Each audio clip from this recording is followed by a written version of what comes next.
Hello, hello, everybody. Welcome back. Hope everyone had a wonderful break, and we are back with more chord progressions.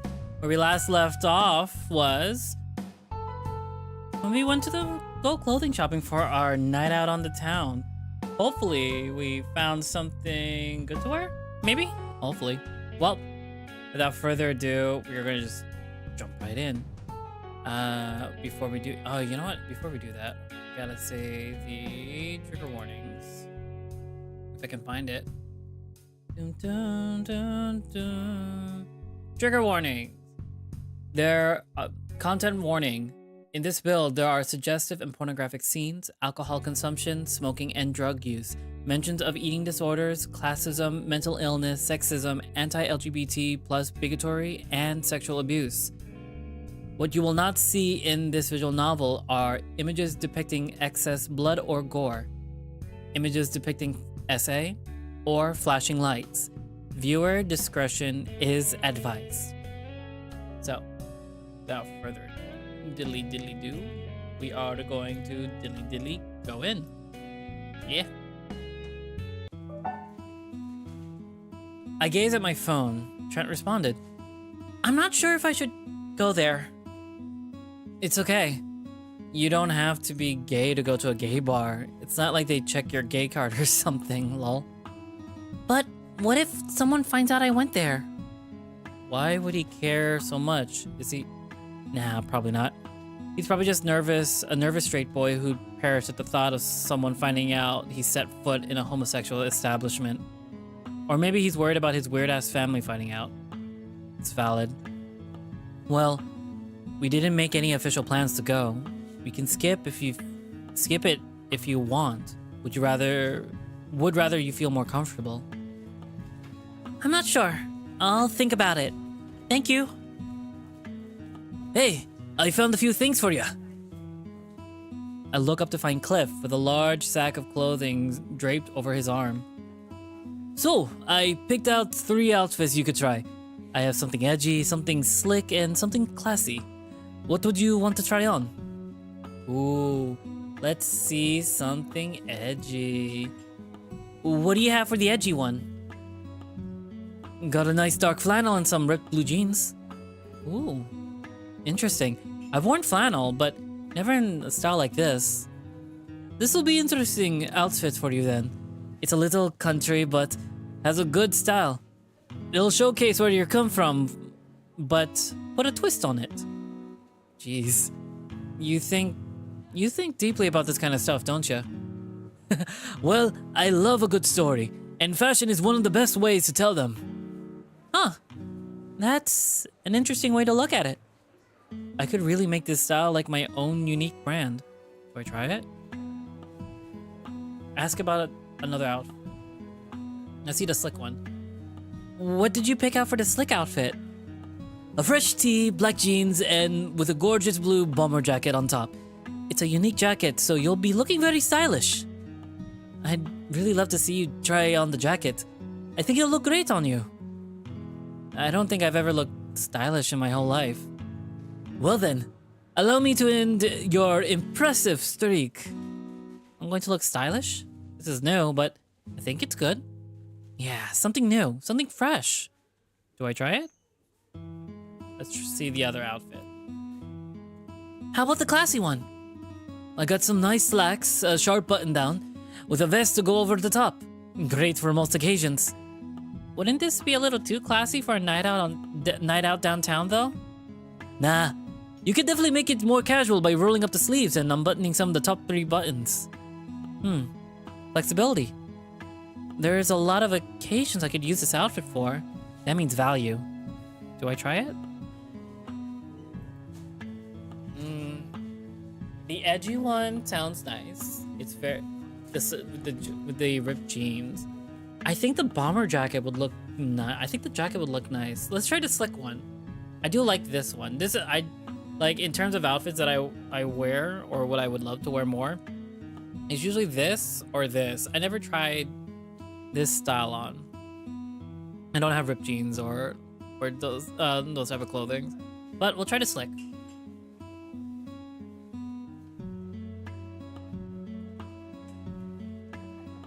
Yes. Try it. Yeah, let's try this one. He passes me all the garments he picked out. Here, take everything with you, in case you want to try some more. Oh, yeah, good call.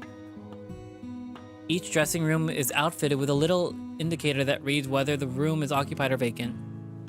The mechanism seemingly functions using the door's lock.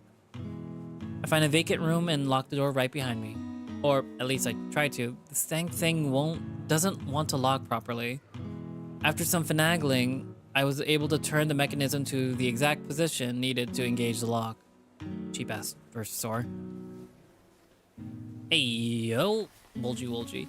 Cliff provided me with whole outfits, so I might as well strip down. Not regretting starting my day off with briefs. With all the walking I've been doing, they're more practical than the jockstrap. Plus, if I wore the jock, I feel a little gross trying on clothes bare-cheeked. Look at that belly. I love it. Let's see it. Honestly, I like this style. This is so cute. Look at this styling, Fox. Cliff wasn't kidding. Very comfortable too. Damn. Cliff's got a really great eye for thrifting. A fantastic find. The whole ensemble works really well together. The jeans are great contrast to the jacket, and the plain t-shirt ties it all together. Honestly, this looks pretty good on him. I like this.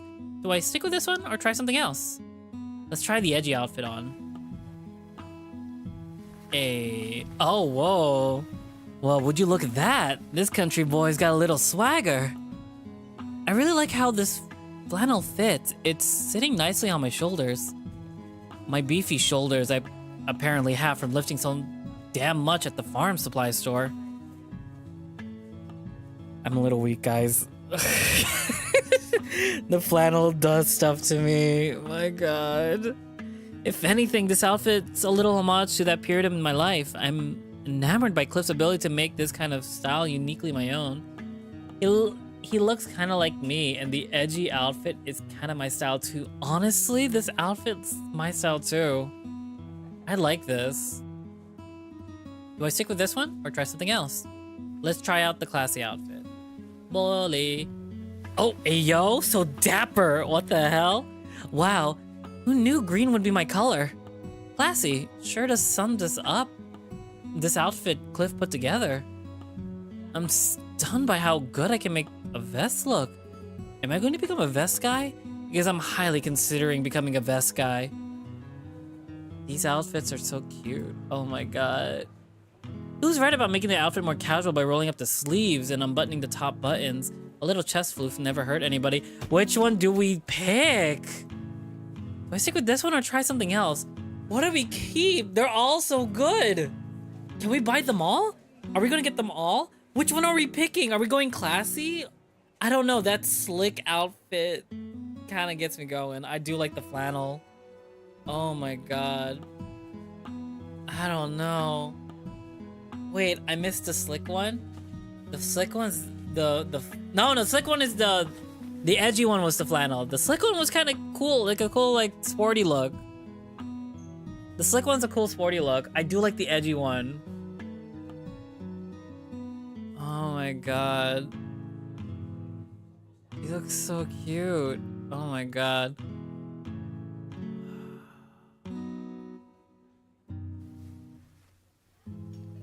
I kind of like this one.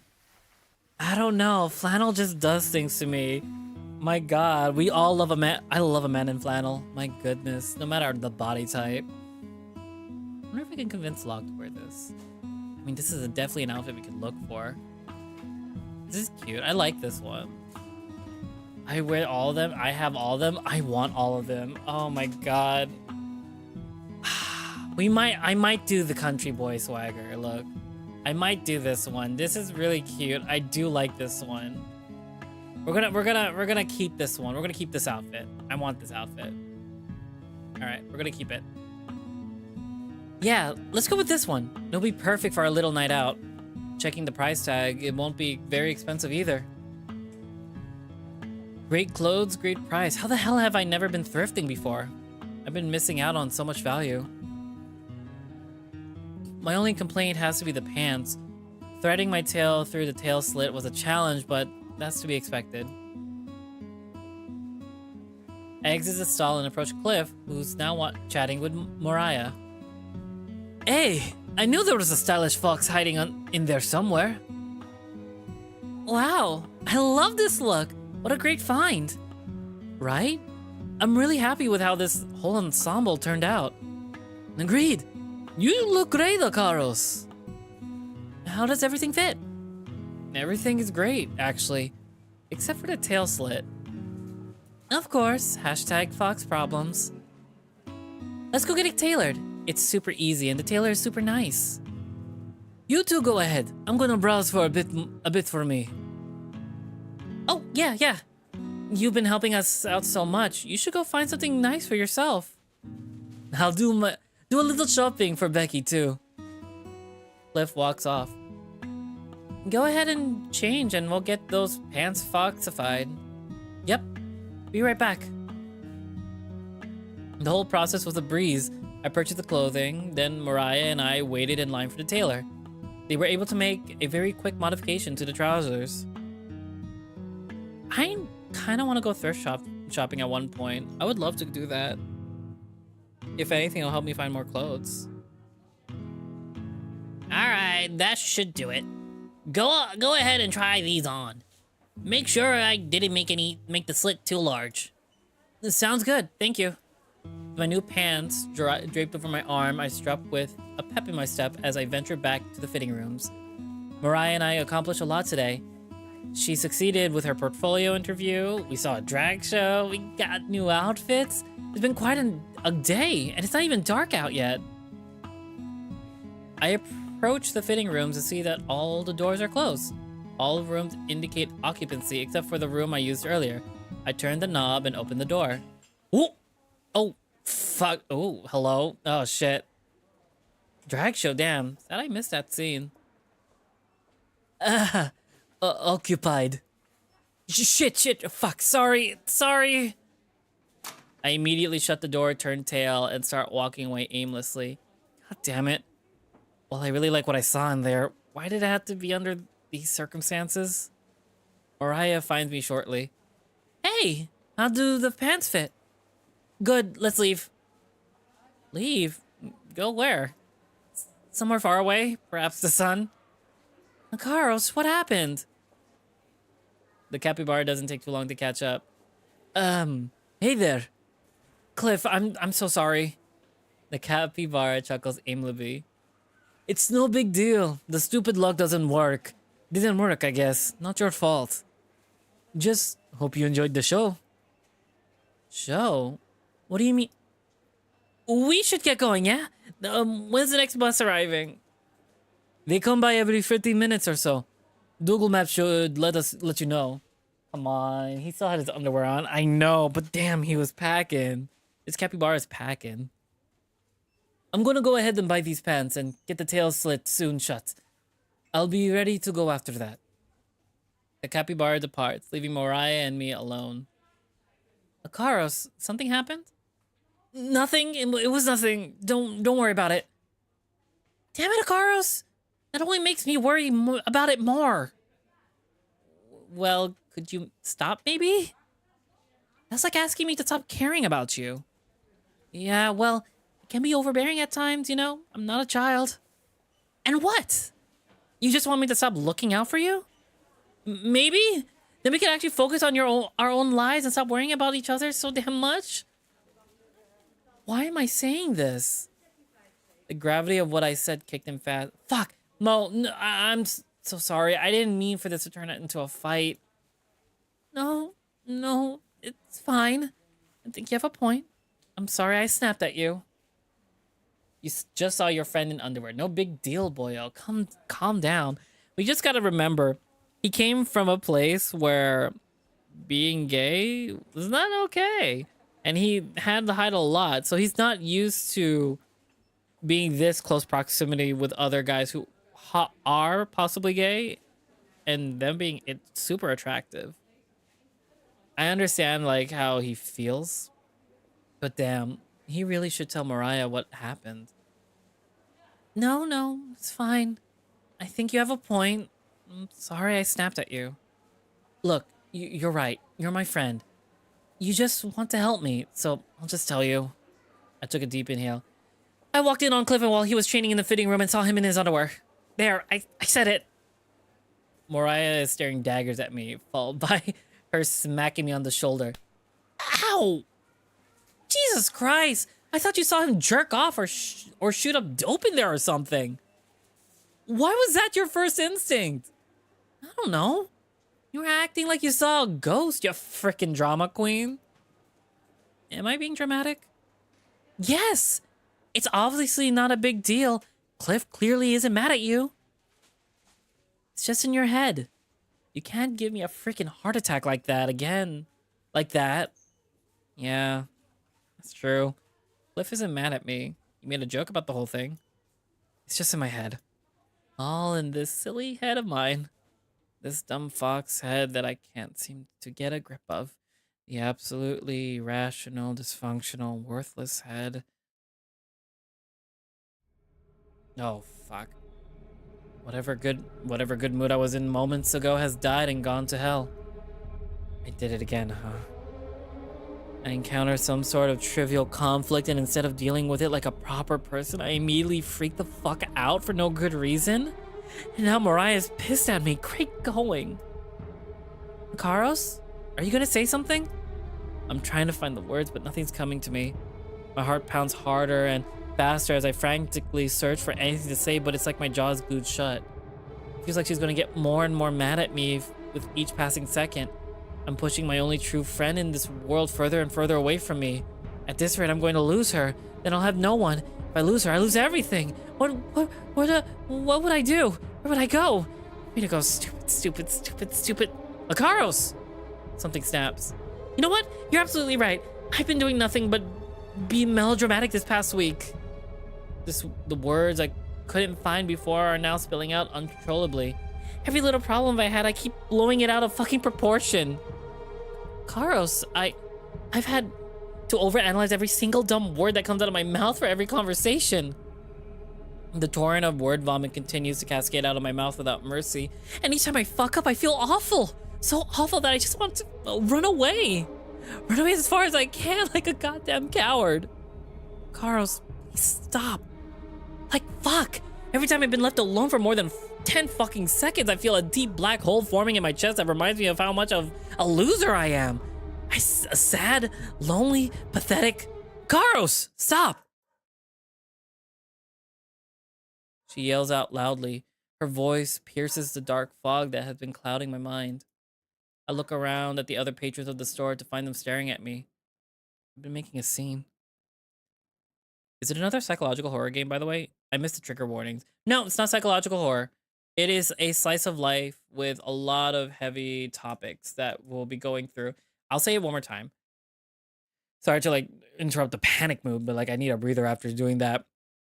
There are suggested pornographic scenes, alcohol consumption, smoking and drug use, mentions of eating disorders, classism, mental illness, sexism, anti-LGBT bigotry, and sexual abuse. You will not see images depicting excess blood and or gore, images depicting SA or flashing lights. Those are the things you won't see.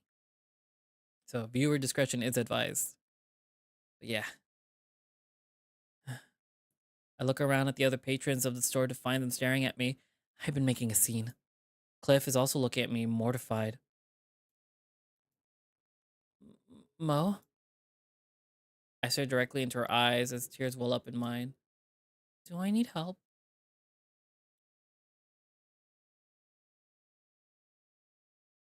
Always. I will take a 15-minute break at the top of the hour. The rest of the night was a blur. I don't remember much of what happened. I broke down again and was on an entirely different level from my episode yesterday. That was a minor inconvenience, but this was sheer devastation. I remember repeatedly trying to gain composure of myself, but nothing worked. Again and again, I just wanted it to stop, but I couldn't get a grip. I felt the devastating onslaught of every single awful thought and feeling that's been bottling up inside me, all erupting to the surface. It finally won. The black hole in my heart violently consumed me whole. leaving nothing behind. I remember riding in a stranger's car. Mariah ordered a super so we could go directly home. I immediately went to my room when we arrived back at the apartment. I've been sitting in my bed under the covers with the lights off for several hours. I've been thinking about everything and nothing all at once as I blankly stare at Mariah's artwork on the wall. The emotional outpour I just experienced drained me of every feeling I had. I'm left feeling numb. It's an uncomfortable kind of numbness, like how a limb feels after having circulation cut off for too long. The static kind of feeling. That's all that's going on in my head right now. Just static. Yeah. The door creaks open. Sunshine? Can I come in? Sure. Mariah tiptoes into my room, gingerly closing the door behind her. So, how are you feeling right now? I don't. Oh. She directs her gaze at my bed. Can I sit here? Do it. She parks herself beside. You really scared me today. Sorry. It's okay. Just glad you're safe right now. She pauses for a moment. All that self-deprecating language you were using, it reminds me of the episodes you had back when we were teenagers. We don't need to talk about that. We won't. I don't want to talk about that either, in all honesty. That's not why I came in. Another short pause. Passes. Can I hold your paw?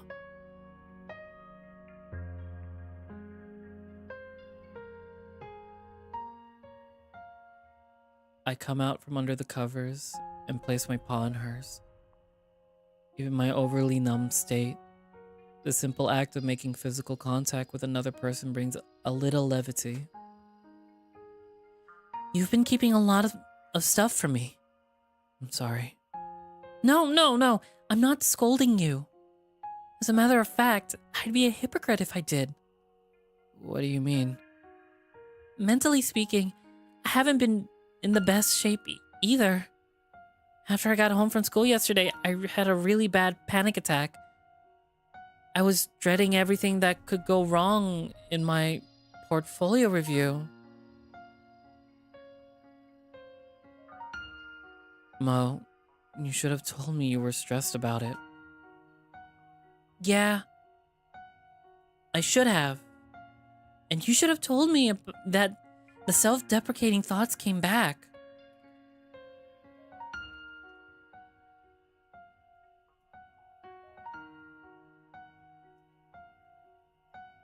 Yeah. So, why didn't you? Because I didn't want to worry you. And I didn't tell you about my panic attack because I didn't want to worry you. You see?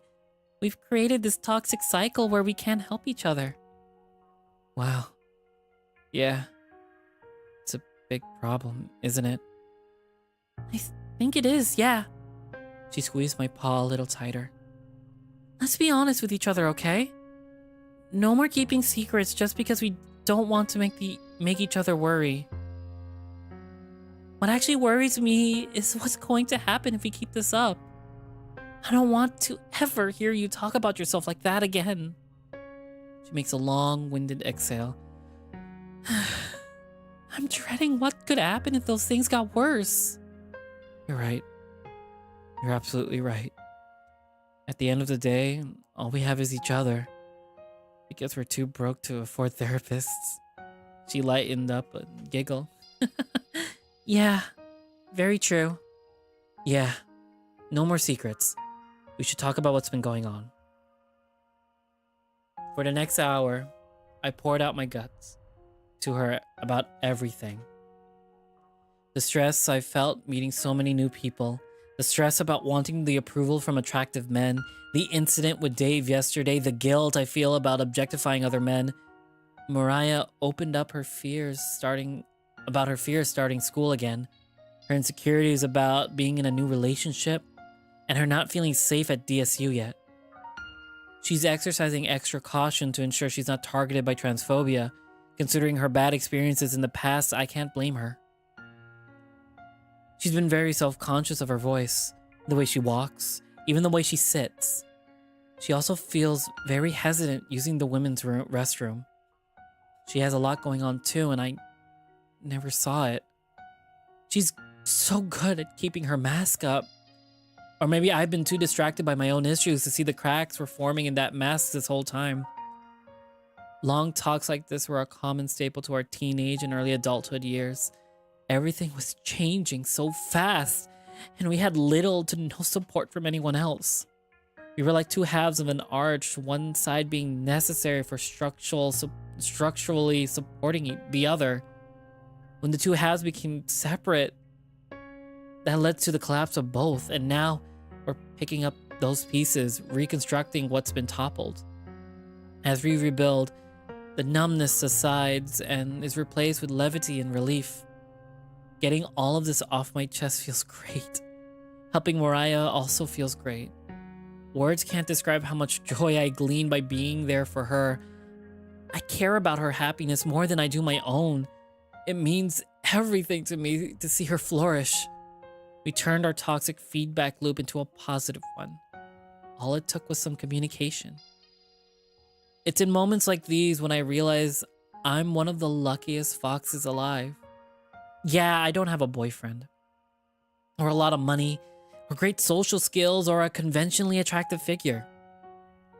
But I have a best friend who's worth more than all of that combined times 100. Our heart-to-heart transitioned into a casual conversation as the dark clouds hanging over us parted. She talked more about school, and I told her all about the eye candy I've been enjoying this week. So, how the heck did you have an accidental nude encounter twice in a single week? She's referring to my incident with April on Monday and the incident with Cliff. I don't know. It never happened before. Maybe it's just the law of averages catching up to me? Or maybe you just need to be less of a klutz? She and I both giggled. She ganders at my alarm clock. Oh dear, it's almost midnight already. Damn. The time flew, huh? Yeah, it sure did. She looks into my eyes. Do you feel better? Yeah, way better. And you? Yeah, much, much better. Oh my god, this is... Okay, I'm liking this music. I lean forward and wrap my arms around her, and she reciprocates. I love you, Mo. More than anyone in this world. Don't you dare tell April this. But I love you too. More than anyone in the world. We share one last tight squeeze before she stands up. Get some good sleep, sunshine. It's going to be a big day tomorrow. Well, assuming you still want to hit downtown, you can always back out if you're not feeling up to it. Nah, I think I still want to go. I've been looking forward to this. I don't want my episode today to hold me back from a good time. She brightened in response to my statement. I agree. We won't let our lame-ass depression hold us back anymore. Cheers to that. She opens my door and is halfway out the room. Good night, Akaros. Good night. She shuts the door behind her. I glance at my phone one last time before preparing to sleep. There's a notification from 10 minutes ago. From Crozer. I open the app and see who messaged me. It's Cliff. Hey, wasn't sure where else to message you. Hope you are doing okay. Hi, yeah, Mariah and I talked and I'm better. God, this is so embarrassing. Literally having the worst breakdown on my life in front of a handsome and single guy like Cliff. There go any chances I had with that guy. I'm happy to hear that. I was really worried. I'm okay. That was really embarrassing, to be honest. Don't sweat it. It happens. It happened to me too, actually. Really? Yeah. Maybe I'll give you the details someday, but yeah, I can relate big time. Huh. A calm and chill dude like him having a dramatic public breakdown? I wouldn't have guessed. You're going to be okay tonight, yeah? The way you were talking about yourself was really worrisome. I just want to make sure you're not planning anything bad. No, I'm good. I promise.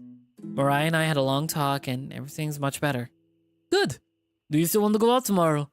It's okay if you want to bail. Nah. I still want to go. I'm trying not to let my mental health get in the way of things I want to do. That's good. Just make sure you're taking care of yourself, though. I know we haven't known each other for long, but feel free to reach out if you need to talk ever. I'm happy to help. I'll keep that in mind, thanks. No worries. Alright, bedtime for me. I'll see you tomorrow. Yep. Good night. Night. Before exiting the app, my curiosity sparked, and I wanted to check out that Chester lookalike profile. I navigate to my bookmarks to find the account. It's gone. There aren't any accounts populating my bookmarks list. I go back to the front page and scroll down as far as I can to try to find the suspicious profile. I combed carefully, though, through each image on the grid to make sure I wasn't missing it. Zilch. The profile vanished. This can only mean one of two things. Either the profile deactivated, or I've been blocked. Why would I be blocked, though? Wait. Pat said the premium users can access the list of profiles who viewed their page. The owner of the mystery account might have saw me lurking. If the owner of the account is actually Chester, it would make sense to block me. Damn. I should have been more careful. This new development is only making me more curious. Maybe I could make a burner account and try to find him again? If I'm going to do that, it'll have to be for tomorrow. It's getting way too late and I can't cut out of work early 2 days in a row. I return my phone to the nightstand. Despite the strange development with the mystery account, I'm left feeling content, optimistic even, because it is Chester. It is Chester! He's cheating on his husband with other people, or they're in an open relationship that they're inviting a third person into their sex life and they're just finding ways to spice it up a little. It could be either. We don't know. I can't judge, but like how the profile was set up, it looks like he's cheating on his husband.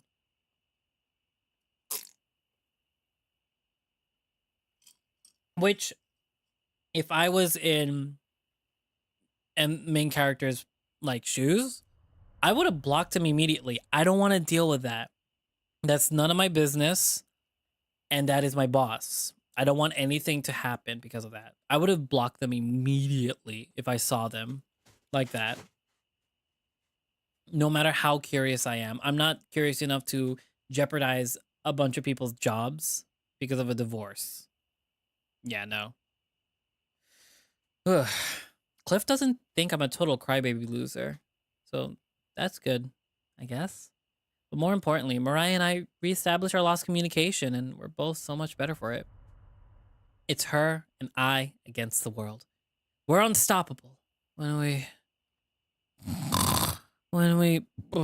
combine our forces.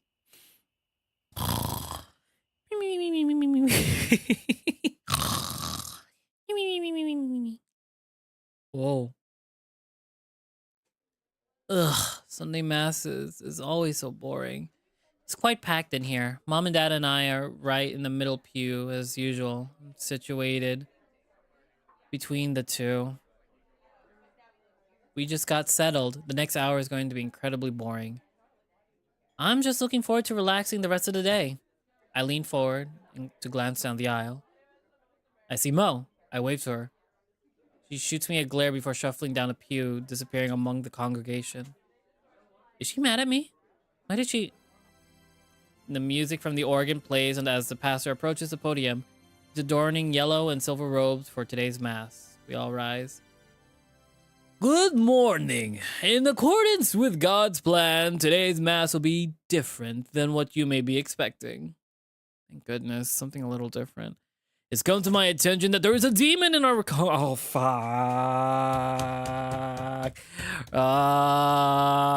Religious trauma. It's about to happen. Heads up and warning, cause I'm gonna be a fucking mess, cause this happened to me in high school. Yeah. The parishioners gasped and murmured among themselves in response to the statement. Meanwhile, Mom and Dad remain silent. A demon here? The demon has entered the soul of a young man from our parish and has afflicted him with the ailments of homosexuality. Who's he talking about? I will give this young man one chance to come forward and reveal himself. You know who he is. My mom on my left nudges my side with her elbow. She remains still with her eyes focused on the pastor. Her expression is statuesque, cold and unfeeling. No. How did they find out? Still waiting. Sodom and Gomorrah along with Leviticus teach us the evils that live inside you. We must purge this demon from your soul. Dad nudges me on the right side, still staring straight forward like Mom. He's also keeping an eerily stoic visage. I whisper to him. What? No, that's not me. I'm not gay. Mom nudges me again. Mom, it's not me. Do not further taint your relationship with God by lying. We know you're out there. The two on both sides of me kept nudging over and over again. They continued to stare forward as they continued their barrage. Their faces are void of any expression. I desperately pleaded at a whispered tone. Please stop. It's not me, I swear. Neither of them looked at me. Their eyes are fixated on the pastor. Very well, I will call your name. Mom, Dad, please. Alcaros, come forth. No. Fuck! I spring upwards and shut my alarm off immediately. My heart's racing and my breathing's out of control. God damn it, not that dream. Anything but that dream. After a few moments, I'm able to get a grip of my breathing. The memory of the nightmare slowly fades away from each passing second. I take one of my pillows and clutch it in my arms for a moment. What would I give for a hug right now? Well, someone seems to be making breakfast. Wonder what's on the menu today. I throw on some clothes and enter the living room to find April and Mariah. They're situated at the table with their meals in front of them. Oh, morning, sunshine. Breakfast is ready. Great, thanks. The counter was arranged similarly to yesterday's breakfast. 2 large plates sat atop a counter, one with plain pancakes, the other with turkey sausage. I fix myself a plate with a cup of coffee and join the girls at the table. How'd you sleep? Despite the nightmare that there at the end, I'm actually feeling pretty well rested. Okay, give me a minute. Oh my god, my eye's twitching. Oh, that was so bad.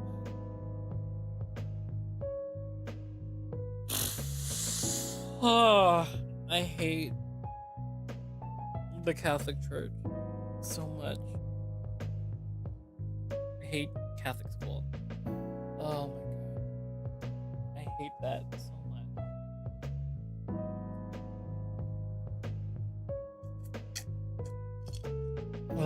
Didn't expect the religious trauma today, but that's fine. I'm actually feeling pretty well rested. All right. Just all right. Want to take a minute? I think I could survive until the top of the hour where we'll take a 15-minute. I can survive that. Just need to stretch for a second. Ugh. Oh my god, just cracked all my arms. Cracked my elbow cracks. Oh my god. I hate religion so much. In that sense. Just alright? Is that good? I flashed a smile at her. It is. She returns a smile. All things considered, feeling alright is a massive upgrade compared to last night. Guess you're feeling a little bit better after yesterday then. Wait, no, did Mariah tell her? Oh, you heard? Yeah. God damn it, Mo. How could she do this? It was already embarrassing enough that Cliff saw my meltdown, but why did... You kept complaining about your muscle pains yesterday. Almost got annoying. I breathed a sigh of relief. Oh, yeah, that. Yeah, I'm feeling much better, thanks. Nice. Think you can make it through the whole day? For sure. There was a pause in the conversation, and I took the opportunity to begin chowing down on my meal in front of me. A tub of butter, and a carafe of maple syrup are situated in the center of the table. I garnish my pancakes with both and pour some excess syrup on the top of my sausage. I rather enjoy the savory and sweet combination. All in all, nothing special, but satisfying nonetheless. So, how did that whole shopping trip go? I'm hesitant to answer. Mariah notices. It was great. Cliff helped us both find something we liked. Carlos was dead tired after we were done, though. Had to call it an early night.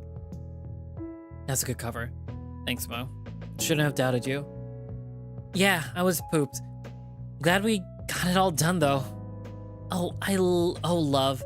Do you think we could get our nails done after you're done with work? Good. She's pivoting topics.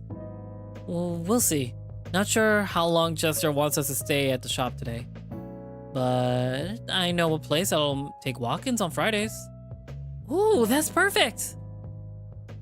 We continued our idle chatter in between bites. After breakfast, I quickly finished my morning routine and joined April in her car. We made some unremarkable small talk during the car ride. Hey, yo, we love the tank top. I love the outfit changes. Why is Chester looking at us like that? I'm now finding myself at the table meeting the team meeting table once again. Something's different this time. Why is everyone staring at me? Well? He directs the question towards me. He seems excited. Huh? It's your turn, isn't it? There was a slight teasing tone to his remark. Oh, you want me to lead the team meeting? Well, we all had our turns this week. Now you're the leader.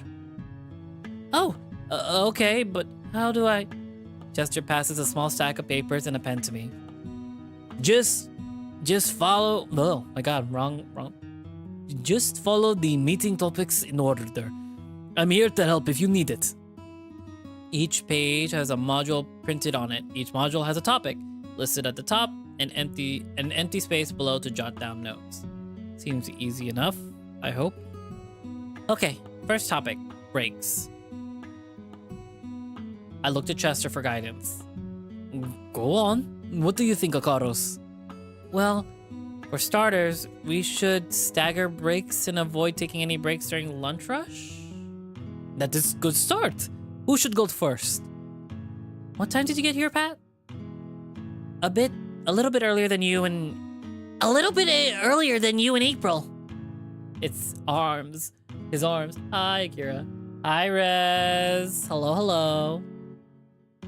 So, I guess Pat should go first? Probably at 1? Good for me. Then April can take a break. Then me? April gives a thumbs up. Chester puts on a big smile. Fantastic! What is next? I jot down some notes and flip to the next page. Up next is show night. Lineup hasn't changed. No one has backed out yet. We're going to need to do some preliminary prep today. During slow movements, we should take some time to get things prepared. He turns towards me. Do you have any ideas, Akaros? I'm not sure. I never prepped for a show night before. Well, you remember what the game plan is, right? Yeah, we need to take the merchandise out of the showroom and move it to the cafe. Any thoughts on how we can get the head start?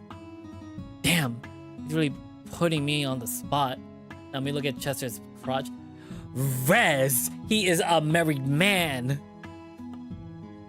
He's a married man who's possibly cheating on his husband. Who knows? Damn, he's really putting me on the spot. Think of something, Carlos. You need to be a team player. Oh, do all the instruments have cases? Most come with a case, yes. Did I stutter? Oh my God.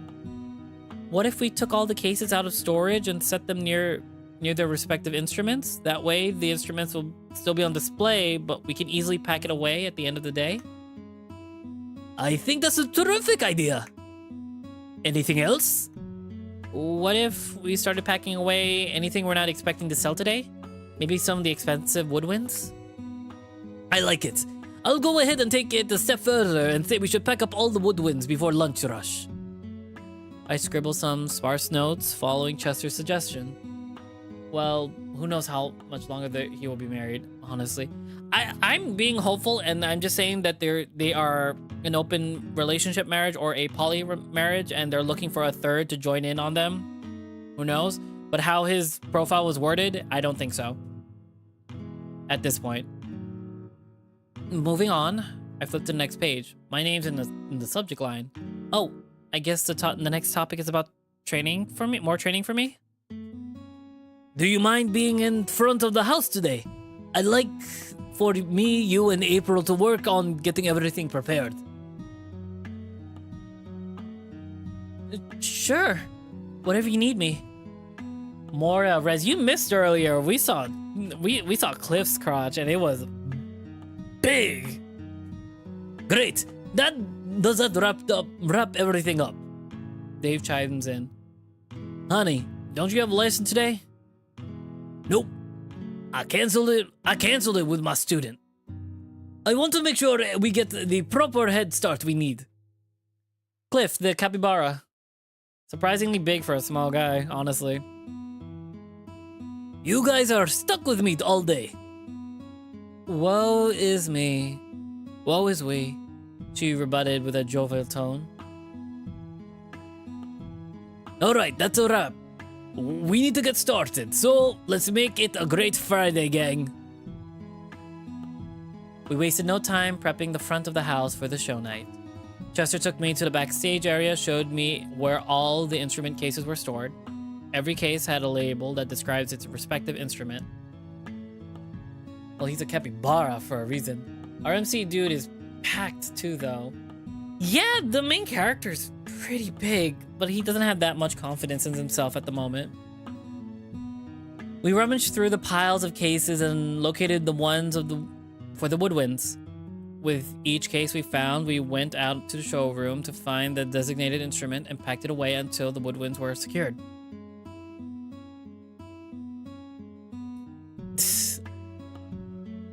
We were making great time, so we progressed to the brass instruments next. Meanwhile, April kept an eye on the door and would assist any customer who came to the shop. It was busy work, which made time fly fast, but before I knew it, we hit 11:30 and the cafe was starting to bustle. Chester departed to assist the boys in the kitchen, leaving me to continue our work solo. Now that I'm left alone with my thoughts, I can't help but wonder more about that Frozer profile.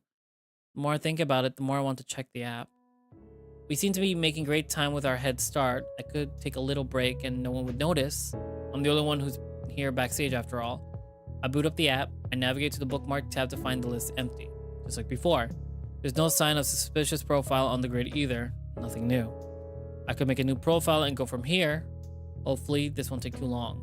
I log out the app and create a new account using an alternative email address. I answer the basic questionnaire, then the app generates a random username for me. Now, I'm in business. Wait, I'm only seeing 5 profiles on the grid now. What's happening? I navigate to the help tab to learn more. Adding a profile picture lets other users know who you are. Users can choose to hide their profiles from accounts that don't upload any pictures. Fuck. Of course, it's going to be more complicated than it has to be.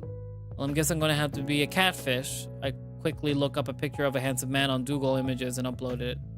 Glub, glub, glub. Looks like someone's trying to catfish. Our algorithm has detected that photo you're using is sourced from a search engine. Please try again. I wish this was a thing on any dating apps. Okay, this is going to be way more complicated than it has to be. Jesus fucking Christ. Well, I obviously can't use a picture of my face for this to work. If the profile truly belongs to Chester, I'll just get blocked again. Maybe I could take a chest photo?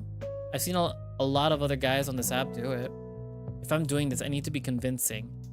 It'll be advantageous to blend in with all the other profiles. The mystery profile owner is Chester. There's a chance that he could recognize me. He'd seen me with Sans' shirt. That said, I won't draw undue attention to myself by clicking on his profile again. I just need to see if the profile's in proximity, that's all. Once I can determine that, I'll be able to, well, Actually, I don't know what to do with this information. You don't need to do anything with it. You just put it away in your pocket and don't ruin your chances for a job. Well, would I tell Dave? Would I keep this a secret to myself? Would I confront Chester about it? All of those don't seem like pleasant options, but I'm in too deep now. No, you're not. No, you're not. You didn't go deep enough. You can literally escape this by not doing that. The curiosity has consumed me. I need to find out.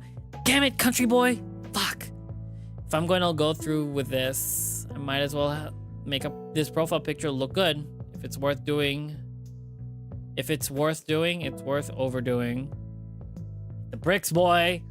I'm wearing a button down with nothing underneath. I could undo the top buttons to make it look a little risque. I wander around the space for a moment to find a nice area with some good lighting. I find my spot and prep for the photo. I take a moment to unbutton and adjust the fabric to make sure just enough chest is showing.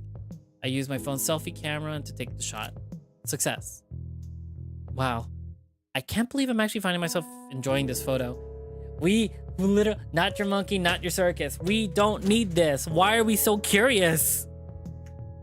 In the past, I would have nothing but disdain for my selfies I take, but something's different about this one.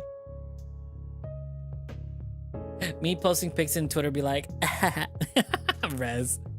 It honestly looks kind of handsome. If I were scrolling on the app and came across this pic like this, it would definitely pique my interest. But I could take a better one though. Let me just find a better angle and... Remember to say cheese for this one. Who? What? Fuck? Where? I let out a brief yelp in response to the intrusion. I see Pat standing only feet behind me with his signature smirk on his face.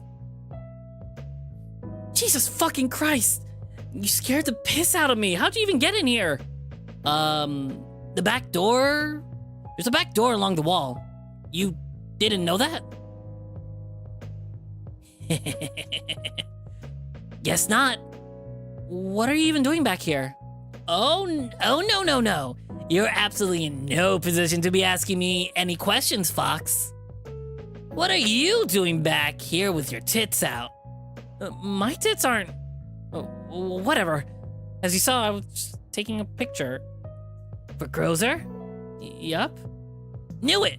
Want me to help? I know what the boys on there like. What kind of help are you suggesting? Nothing crazy. We can work with what you're trying to do. Just tweak it a bit. Well, the more convincing the photo is, the better I blend in. Plus, Pat is most certainly the expert. Why is Pat being a little shit? He's being a little gremlin. We need to stop doing this grinder profile. Take off your shirt, Carlos. Take it off. Ah, not today. We're doing a VN, guys. This is going on YouTube. My goodness. My goodness gracious. All right. You can help. Nikali beams a grin in response to my consent. He gingerly approaches me. Marissa redeem. I take off the redeems during VNs and D&D, guys. I thought you knew this already. My goodness. Why do you think you don't see yourselves in this box? Where?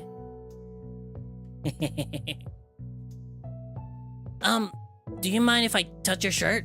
I just want to adjust the fabric.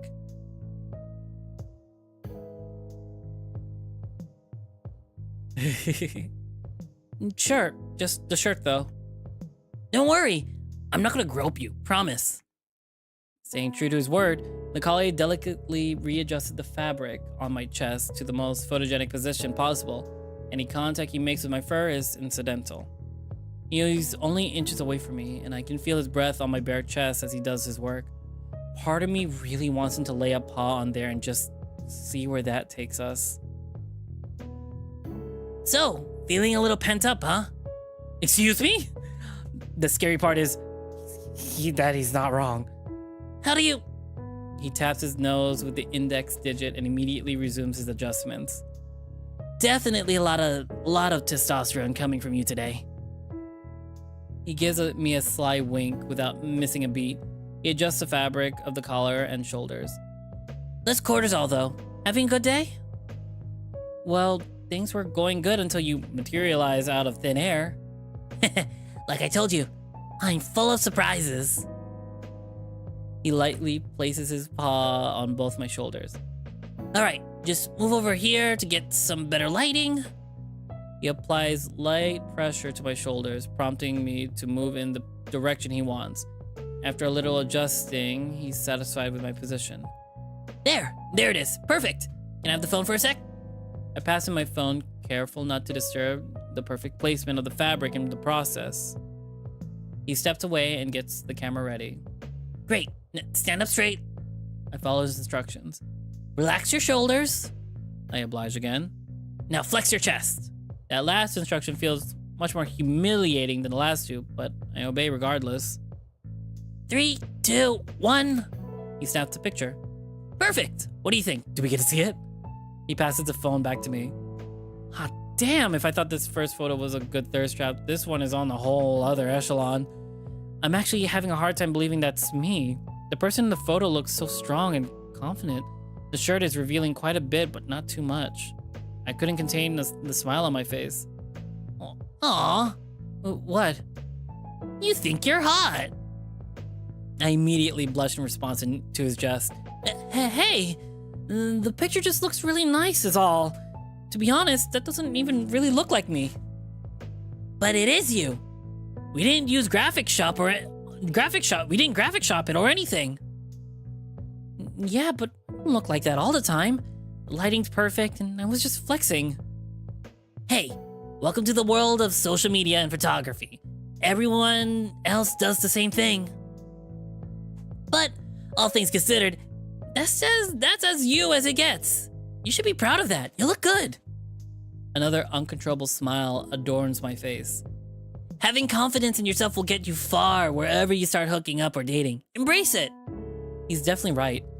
Confidence certainly begets charm. In Pat's case, his confidence goes a little overboard. But I'd be lying if I said I didn't find it a little attractive. Just a little, though. Yeah, well, thanks for the help. No worries. Just hit me up if you want more tips on getting noticed. I've learned a thing or two. That's enough getting sidetracked, though. I came back here for a reason. The dog rummages through a box situated on a shelf. He finds what he was looking for immediately. He's holding a black rubber disc in paw. One of the espresso machines needs a new gasket. We keep some spares back here. Oh, good to know. Yeah. There was a slight awkward pause. It looked like he wanted to say something to me, but couldn't find the words. Well, I wouldn't want to date Pat, but hanging out with him, that's for sure. I want to see the pic too. You think you're hot? I think I'm attractive. I think the character's attractive too. Honestly, I match their energy so fast. Like, I feel like I would date Pat. Well, I'm gonna head back to the cafe. Don't dilly-dally too much. April will kick your ass. Oh, yeah. I don't want to invoke her wrath. Absolutely not. Later. He waves and I wave back. He exits out of the aforementioned back door. All things considered, if I was going to be caught taking thirst traps, it was best that it was Pat who caught me instead of April or Chester. I look back down at my phone. I gander at the image a little longer before selecting it to be my new profile pic. I'm not sure what to make of this newfound appreciation of my figure. Several people have told me I look good this past several days. Maybe I should start believing them. Looking good! Your new profile picture is now under review. This process may take several hours. Son of a... Really? Well, I guess the approval process is the reason why I'm not inundated with dick pics each time I scroll through user profiles. Guess I have to wait. I have all the time in the world though. Even if it doesn't get approved today, I can still check to see if the suspicious profile is nearby tomorrow. I should really get back to work. I feel like you should just delete that profile and put that new chest pic on your main profile. Like, stop with this nonsense at this point. It's not our business, not our monkey, not our circus. Lunch rush comes and goes, and I continue to work on my task. One by one, I pack away all the woodwind and brass instruments. Chester comes back to the front to assist with more front of the house prep. The next targets for packing were the ludicrously expensive guitars and basses, including Darrow's loved PLS. I take my lunch break and elect to dine on another one of Dave's famous sandwiches. Shortly before 3, Chester gathers me, April, and Pat together. How about you all get out of here a little early today? You sure? I'm not trying to speak for everyone, but I don't mind staying. Positive. Dave and I can handle it. You all put in some great work this week. You deserve a little break. He locks eyes with me. Especially you, mister. You really surprised me this week. I can't help but feel a little flustered at the sudden compliment. You mean it? Of course. You're my little gamble that paid off. He flashes me a sweet smile. I'm quite flattered by the compliment. He looks to April and Pat. Could you two give me a moment alone with the Caros? I just need a few minutes. A moment alone? What could this be about? Maybe not the fact that we saw his profile pic on the dating app or anything, possibly. Sure, I'm gonna peace out. See you guys tonight. The collie takes his leave. I'll wait in the car for you in the car. A hyena follows after him. He locks eyes with me for a short moment. He's always good with giving eye contact, but this felt a tad prolonged. Before I start to question whether it was awkwardly too long, he poses his question.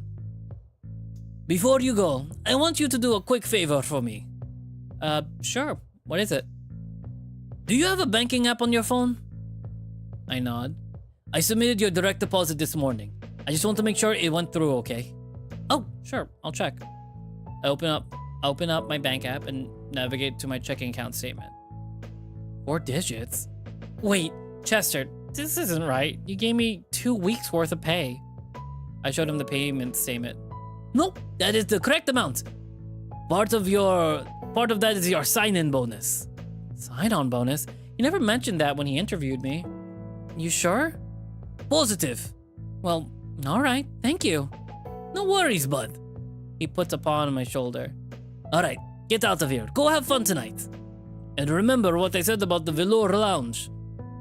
He pats my shoulder and gives me a wink before walking off. I didn't have a chance to respond. Without another word, I make my exit. April and I touch down at the apartment complex in no time. And right here, is he bribing him to keep his mouth shut? I don't know. I really don't. We're going to save here, though. We're going to save here, and we are going to go on our 15-minute break. We'll be right back at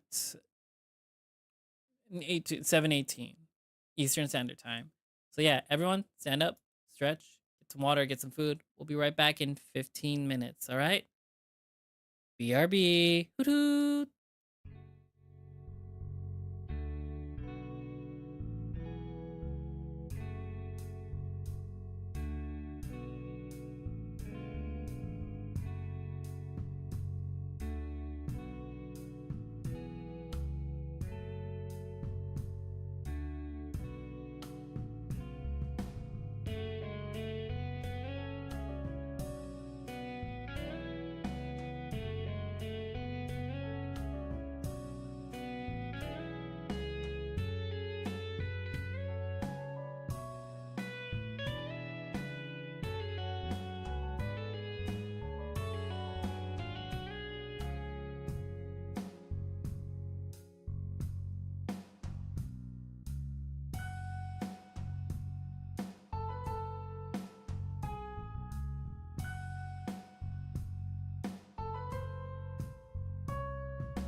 Hello, hello. We are back again. For those who are just joining in, so we can say this trigger content warning once more. Content warning. In this build, there is suggestive and pornographic scenes, adult alcohol consumption, smoking, and drug use, mentions of eating disorders, classism, mental illness, sexism, anti-LGBT bigotry, and sexual abuse. You will not see, in this build, images depicting excess blood and or gore, images depicting SA, or flashing lights. Viewer discretion is advised. So, without further ado-doodly-doo, my hair is going to stop being pulled because I'm leaning it back in my chair. Shall we continue, guys? Let me take a sip of my drink.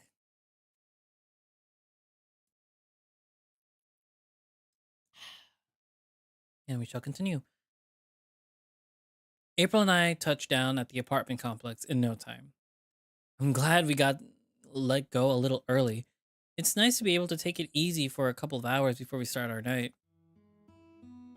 April and I entered the living room to find Mariah sprawled on the couch watching a cooking competition show. Oh, hey! You're both home early. Yeah, Chester let us go. I was honestly expecting him to keep us there a little longer than usual. Well, that's a nice surprise. Just then, April's phone made a chime. She pulls it out from her pocket. Oh, heads up you two. I'm adding you to Cliff's group chat. She tip-taps on her screen. My phone vibrates shortly after. I gander at my screen. It looks like Mariah, April, Cliff, Pat, Daryl, and I are in the chat. Hey, welcome, Akaros. Can you add Trent? Sure. I find Trent in my contacts. Hey, I'm adding you to a group chat for our group outing tonight. We're coordinating there. I add his number to the group chat. No immediate response from the deer. Cliff messaged the group again. Do you guys want to meet at around 7? I respond with a thumbs up emoji.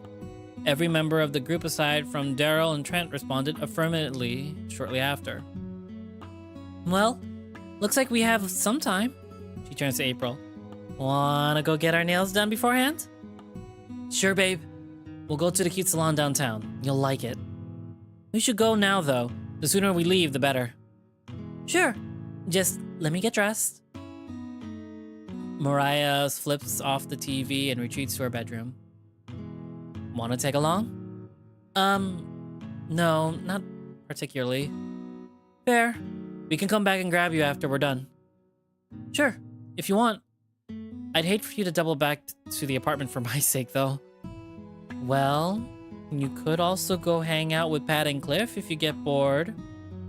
Their apartment's a 20-minute walk away. You can ride with them. That's not a bad plan. I'll ask. Cool. After a short moment, Mariah emerges with her new dress on. Ready? Looking back at April, I see a twinkle in her eye.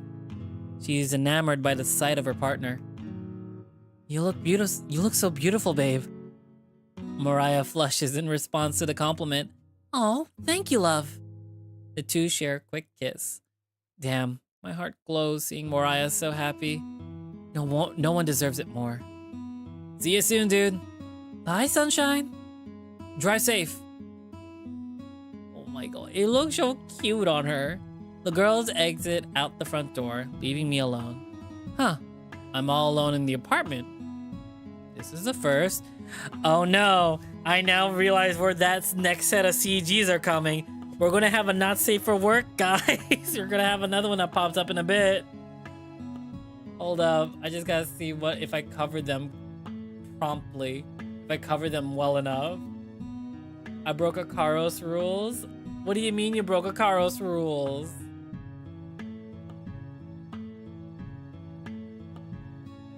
What do you mean by that? Let me check the CGs for a quick second. Oh my god.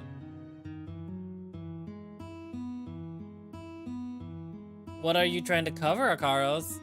Huh? I just want to make sure I covered a couple of things real quick. Okay, I covered them well enough. They're pretty covered. I think I know what's going to happen. I honestly think I know what's going to happen. Okay. Well, this is everyone's chance to leave this portion and come back in an hour or so, if you guys don't want to see it. I'm not quite sure what to do to kill time. I'm experiencing choice paralysis. Without the girls, the options are endless. I plop down on the couch. This will probably be a good time to check up on my new browser profile. I open the app. Success! My new profile picture is approved. Now with more users unlocked, I continue to search for the suspicious profile. No dice. I scroll down as far as the app will let me, and I don't spawn him anywhere. I'll have to check later. Oh, a friend request. It's from a profile named Neapolitan. The profile picture shows a selfie of a handsome Wolverine lad. Cis guy, he, him. Early 30s, verse top, kink and 420 friendly. Loves cocktails, movies, and a good conversation. He seems quite charming. Handsome face too. Sure, I'll accept. Holy fuck. Accepting the friend request unleashed a torrent of nudes on my screen. Good God, this Wolverine doesn't leave anything to the imagination. He most certainly works out. He has a fantastic muscular build, but still has a bit of a gut.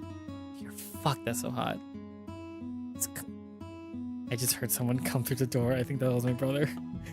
I don't want to read this out loud right now. While he's outside, he can hear me. Oh my god. His cock is fantastic too. Cut, thick, a little bit on the short side. A perfectly comfortable size. He could plow me all night with no complaints on my end. I'm piecing together why he's named himself Neapolitan. His fur has chocolate and vanilla tones. The pink flesh tone of his dick and nipples and hole evokes the strawberry flavor.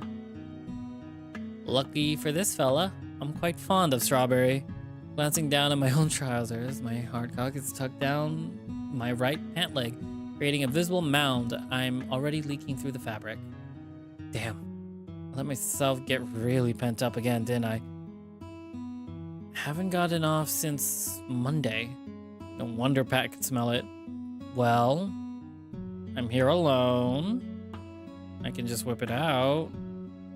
Without delay, I unfasten my belt, unbutton and unzipped. I pull on the waistband of my briefs down and tuck it underneath my balls, letting my dick swing freely. A large glob of pre has already accumulated at the tip. I waste no time using the slick fluid and lubricant and begin stroking. Working the shaft, I continue to scroll through the copious amount of lewd photos. And I'm already close. I want to finish, but I can't just bust like this. I can't risk getting any on the couch. April will certainly seek capital punishment for such a crime. I should finish somewhere else. Well, I am here alone. I could also get creative. Oh, yes, I have just the thing. I stand and let my pants and underwear fall to the floor, and fasten each button of my shirt and toss it aside as I trot to the bathroom. Immediately knew which CGs are being used for this one. They are properly censored, so we're good. Should I use this man? I shut the door behind me and waste no time rummaging through the bottom drawer below the sink. Bingo. There he is. My one and only Dillo. I can always count on him to give me a great time. A charcoal black toy shaped like a nondescript phallus with a suction cup affixed to the end of the shaft. I'm never concerned about the appearance of my toys. Where he's going, it doesn't really matter what he looks like. Just what he feels like. Only one? Boy, you need to get shopping. He does. I secure it on top. Not on the toilet lid. I feel like that's gonna break. I pull out the bottle of lube from the same drawer and make sure to coat the shaft generously. I make good use of the residue on my paw and start teasing my own tail with my own digits. Usually a little more preparation is ideal for toying sessions, but in this moment, I couldn't care less. I desperately needed to get off, and I'll be taking a shower immediately afterwards. I waste no time hovering my tail end above the tip. With my paw, I guide the rest working end right into my hungry pucker and let my weight do the rest of the work.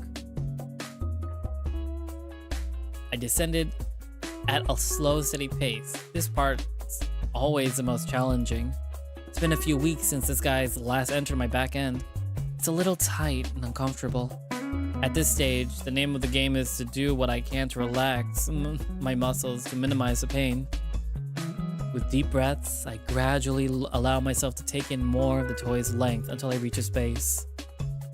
I give myself some extra stimulation by pinching it. They're quite sensitive, and I love to use that to my advantage. The extra pleasure helps me to relax. When I reach the bottom, I take some deep controlled breaths, but slowly but surely, it starts to loosen up. The discomfort fades gradually until... So this is your last warning before we go into this. This is a not safe for work section. So for those who are on the YouTube side, you might want to give this a minute until the screen reappears. But I did censor this properly, and I will be removing the cover dog for a second. So this looks like that. So yeah, we will be using the cover dog regardless of how much people on the Twitch side wants to see it. Yeah, so this is your last warning, and we shall continue in 5, 4, 3, 2, 1. Yeah, that's the ticket. The discomfort has mostly subsided now that I've loosened up. I can start to feel the toy's pleasure on my... and it feels fantastic. I rock my hips. I feel a hot wave of pleasure permeate into my loins each time I hit the sweet spot. It's leaking again in no time. God, I don't want this to stop. I can actually feel myself start building up to it as well. I've never been able to reach it before. That said, I never tried toying after abstaining for over 3 days. I could actually pull this off. I'll need to be in the right headspace if I'm going through this, though. Should I construct a fantasy, or should I just focus on the pleasure and sensations? If we focus, we get less text. Now here's the thing. If we focus, we get less text. If we go for the fantasy bit again, we get more. And we did go for the fantasy bit last time. So this section is going to be the not safe for work section. Oh my god. I really hope none of the people I know are in here. Oh my god. I see the people who are lurking. And I apologize for the not safe for work section. Oh my god, how should I read this, guys? Should I read this very sensually? What are your thoughts? How are you guys feeling tonight? Should I read it? Should I read it thoroughly? What are your guys' thoughts at this point? Let me get a drink. Let me just drink real quick. Oh my god.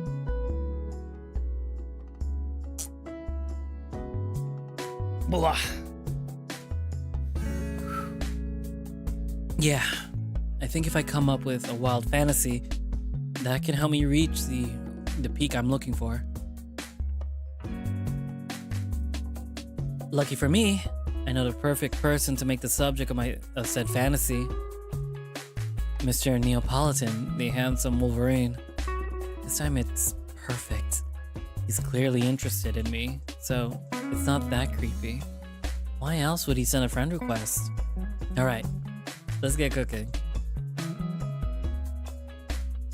And as soon as I said that, my brother just went in the bathroom, and I can't read any further because that's how thin the walls are. Oh my god. I need to start putting soundproofing on the walls in the bathroom side. My goodness. Alright. Let's get cooking.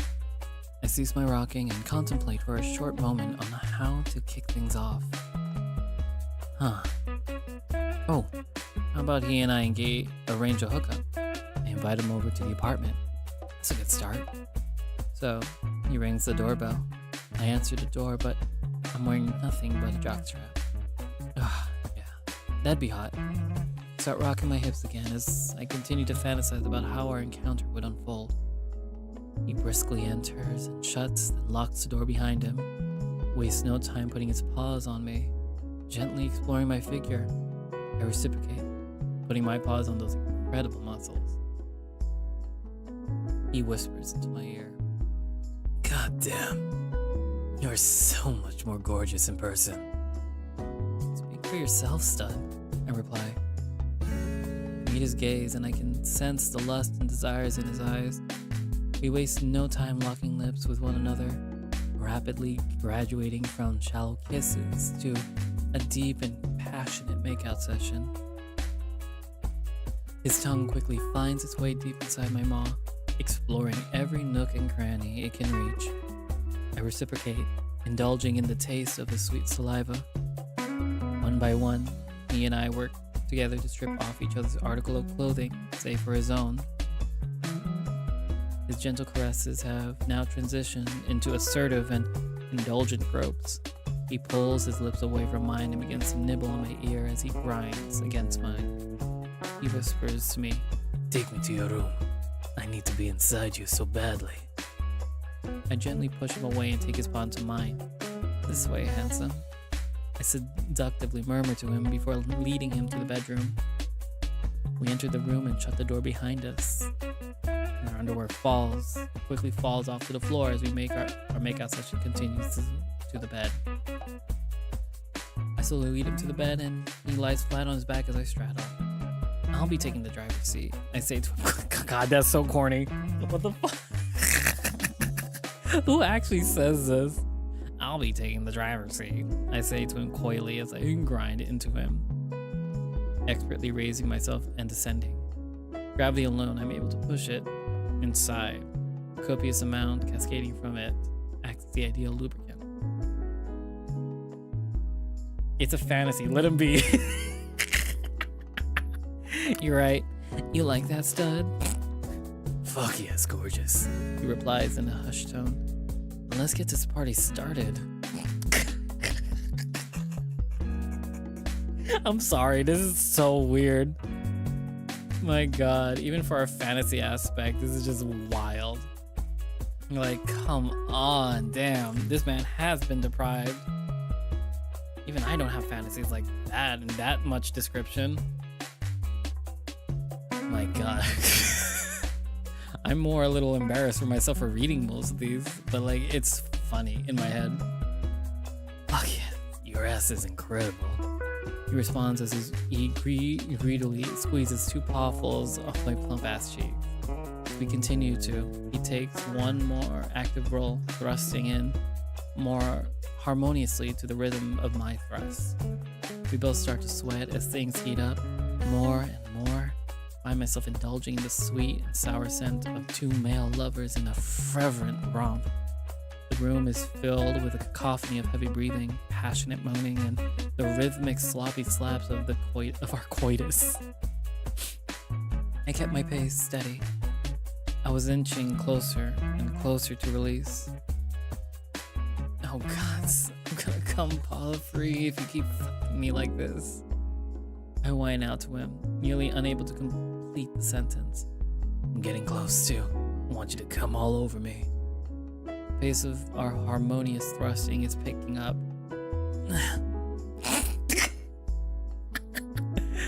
Oh dear god. So fucking close. My heart starts to race as the building pressure reaches its peak. The dam bursts and my peak can no longer be contained. Fuck. I'm gonna... Me too. Let me have it. Ugh. My entire body quakes and shudders as my dick erupts rope after rope. Oh, fuck. The orgasm is peak has extended far beyond what I am accustomed to. As if the pressure is simultaneously building and releasing, keeping me at a consistent level of euphoria. As it continues to throb from each injection, every spasm sends waves of ecstasy through my entire being that I never thought that would be possible. I sink into my seat as the acute pulses of pleasure overtake me and rock me to my core. Okay, we're gonna show a little bit. There we go. As the intensity of the orgasm begins to wane, I'm reduced to a panting mess. That was truly the most amazing orgasm of my life. Wow. I sit still and bask in the glory of my achievement for several minutes. All the while, it continued to ooze out the last of the spunk I still had left stored inside me. I'm quite proud of what I've been able to paint with that spectacular performance. Several ropes were draped across the floor several feet in front of me. Some even came close to hitting the wall. I'm also quite the mess with globs of rope of my pattern nesting in my belly fur. My heart rate and breathing slowly returned to normal as I continued to rest in place. If I had done this in bed, I'd probably opt to take a nap right away. Alas, I have a mess to clean. Plus, I need to shower and get dressed for tonight. Not safe for work section has ended. Screen gone. I slowly stand and let my toy fall out of me. My legs are feeling wobbly after that whole ordeal. A little uncomfortable, but absolutely worth it. I got really verbal there at the end, didn't I? Good thing the girls aren't here. I feel a little sorry for the neighbors, though. Looking at my phone, I didn't lose too much time to my shenanigans. There are still a couple hours to kill. Maybe I should follow April's suggestion and see what Pat and Cliff are up to. It would be nice to get a ride from them. I text the group chat. @Pav, @Cliff. Hey, looking to kill some time and get a ride. Can I visit your guys' place? And get to work cleaning up after myself. I wash and disinfect my special friend before stowing him away back in the drawer. Yeah, probably a good choice, honestly. I do the same with the mess left on the floor and toilet lid. I get a response shortly after. Sure. I just wrapped up work. Apartment 1986, Orange Street, Unit 7. We gonna pregame? Only if you want to take the bus and super back home. Not gonna let you drive if we pregame. Just got paid today, so maybe. Little pre-gaming doesn't sound too bad. It's free booze after all. I'll be there in about an hour. Cool. See you soon. See ya. I get a hot shower going and step inside. Time to wash the sin off me. I contemplate the events of the week as I lazily scrub down from head to tail. It's only been a week and a lot has happened, and I mean a lot. I've been pushed out of my comfort zone more times than I can count, but I think it's all for the best. For the first time in forever, I don't feel so lonely. I still find myself craving the company of a handsome gentleman, but it's not something I need right now. Mariah and April have my back and can give me all the support I need. Not to mention, no man's ever given me an orgasm like that before. I can fuck myself just fine, thank you very much. I don't have time to rush and stress about romance stuff right now. I can take my time and put some more work into myself. That thought alone makes me uncontrollably smile. I quickly dry myself off and get to work brushing my fur. I check my phone again. Daryl. Hey, Trent. Trent and I just got done with a workout. Gonna head home for a bit and meet you guys at 7. Didn't realize those two were hanging out on their own accord. From the sound of it, they both are looking for new friends. Good for them. Where will we be meeting? 7 p.m. is good for me. There's a parking garage on Sasha Street. That sound good? I sent a thumbs up emoji along with a chorus of approval from the other members of the group chat. Once I'm finished brushing, I step out the bathroom sans towel. Finally get a chance to experience the joys of being naked in my own home. It's a tad exhilarating, I must admit. It feels so deliciously naughty being nude outside my bedroom. I pick up my discarded clothes off the floor and toss them in the room. I also take some time to tidy up a bit. So far, I haven't contributed much to the upkeep of this apartment since I've moved in. I really need to take some initiative to keep our space clean. I can't let the girls do all the work. I turn on Spotter Pie on my phone and get to work on cleaning up the kitchen. Pat got this damn song stuck in my head after yesterday. I wipe down the counters, wash and stow the dishes, and sweep up the floor, all the while wagging my tail to the rhythm of the music. I'm getting a little bit of an exhibitionist high from doing all this work in the nude, which is silly considering there's no one here to watch me. That's okay though. I'm feeling spunky and comfortable in my own fur for the first time in a long while. I keep basking in this moment. I wrap up my chores and prepare to get dressed to head over to Cliff and Pat's. I check the weather app to see if the rest of the day has in store. It's about high 70s.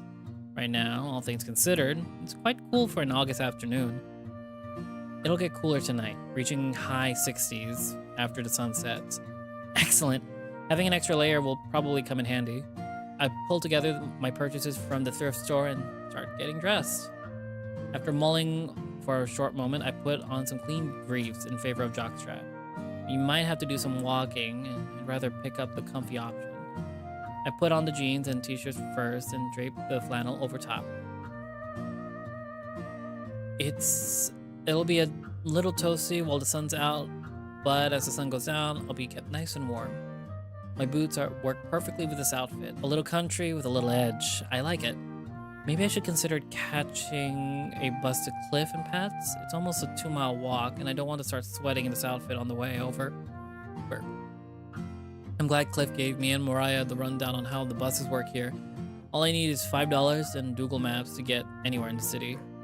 I enter Cliff's address in the apps and set it to travel by bus. I get a clear set of instructions on how to get there. Nifty! Without delay, I head out to the front door with all my essentials. Navigating to Cliff and Pat's was a little more challenging than I was expecting. I boarded the wrong bus from the get-go and headed in the opposite direction. I had to hop off and reroute. Once I found myself on the correct bus route, it was smooth sailing from there. Before I knew it, I found myself at their front door. I knock on the door and am greeted by a familiar face. Hey, come in. Come on in. I step inside, finding a comedy flat into a spectacular living space. The two seem to really care about making their home beautiful. Wow, I love you guys' apartment. Thanks. We put a lot of work into it. I scanned the space to see if Pat was present. Where's Pat? Showering right now. Make yourself at home. Though. Want anything to drink? Let's start pre-gaming. So, Pat mentioned pre-gaming in the group chat. Oh?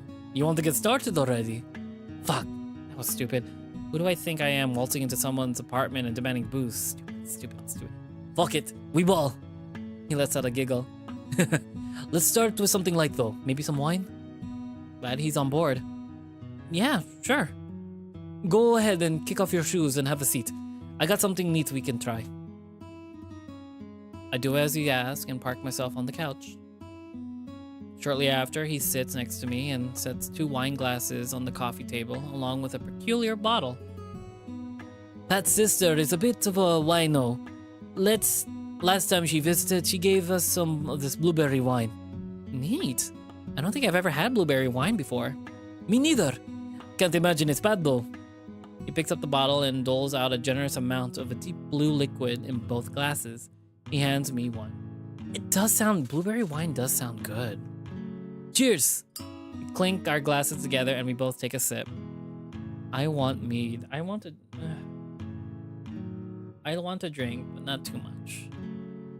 It was a beautifully sweet and fruity fragrance. It's very forward with blueberry flavor and tastes quite sweet like for a wine. Oh, wow. This is basically fruit juice. Cliff finishes his sip. Oh, yeah, that's dangerous. I take a few more greedy sips, not only because the wine's so tasty, but if I want to get a head start on drinking, I should ingest as much free booze as possible. We sit down for a moment in silence and sip on our respective beverages. Hey, so I just want to check in. You sure you're okay after yesterday? I'm caught a little bit off guard by the sudden shift in topic. Can't say I'm surprised though. That must have been hard for him to watch. I'm okay. I'm actually feeling a lot better today. In a weird way, I feel like it was good that it happened. Like, it was something I needed to do. I get it. While awful in the moment, breakdowns like that can be cathartic sometime. We sit in silence for a short moment, just like at the cafe. The silence feels comfortable. We just continue to sip and enjoy the presence of one another. He sets down his drink. Hey, so I didn't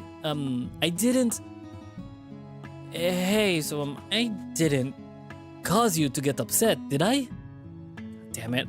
Why do my stupid breakdown keeps making other people feel responsible? No, absolutely not. I set down my drink as well.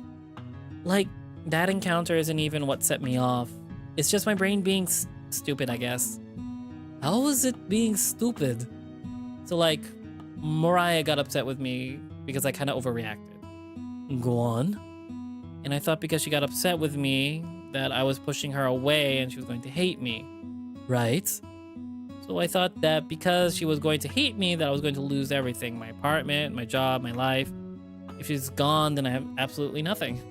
The capybara doesn't give me a response, just nods. It's so stupid. It's completely irrational. Well, you're right. It does sound irrational, but dismissing it as much doesn't really do anything, does it? Not really. Even though I understand it's irrational, it doesn't make my brain stop. It just keeps escalating and makes things worse and worse. Like, I really couldn't find the words to illustrate the concept. Like a domino effect. Exactly. It's like a domino effect. One awful thought leading to another, and it doesn't stop. The capybara puts on a smile. That's actually a word for this. There's actually a word for this. Really? It's called Catastrophizing? Catastrophizing? I know it's supposed to be catastrophe. Is it just catastrophe and I'm overdoing it? It's probably just catastrophe. I'm definitely overdoing it. It is more. I will turn on it later. It's a thought pattern where each thought gets progressively more terrifying than the last, eventually leading to the end point, the catastrophe. That sounds like a therapy talk. He giggles. Yeah, it is. I think I told you my mom was a psychiatrist. I actually deal with it too. It's common anxiety disorder symptom. Wait, does that mean I have a disorder? Spiraling, don't we know it? Yeah. Not exactly.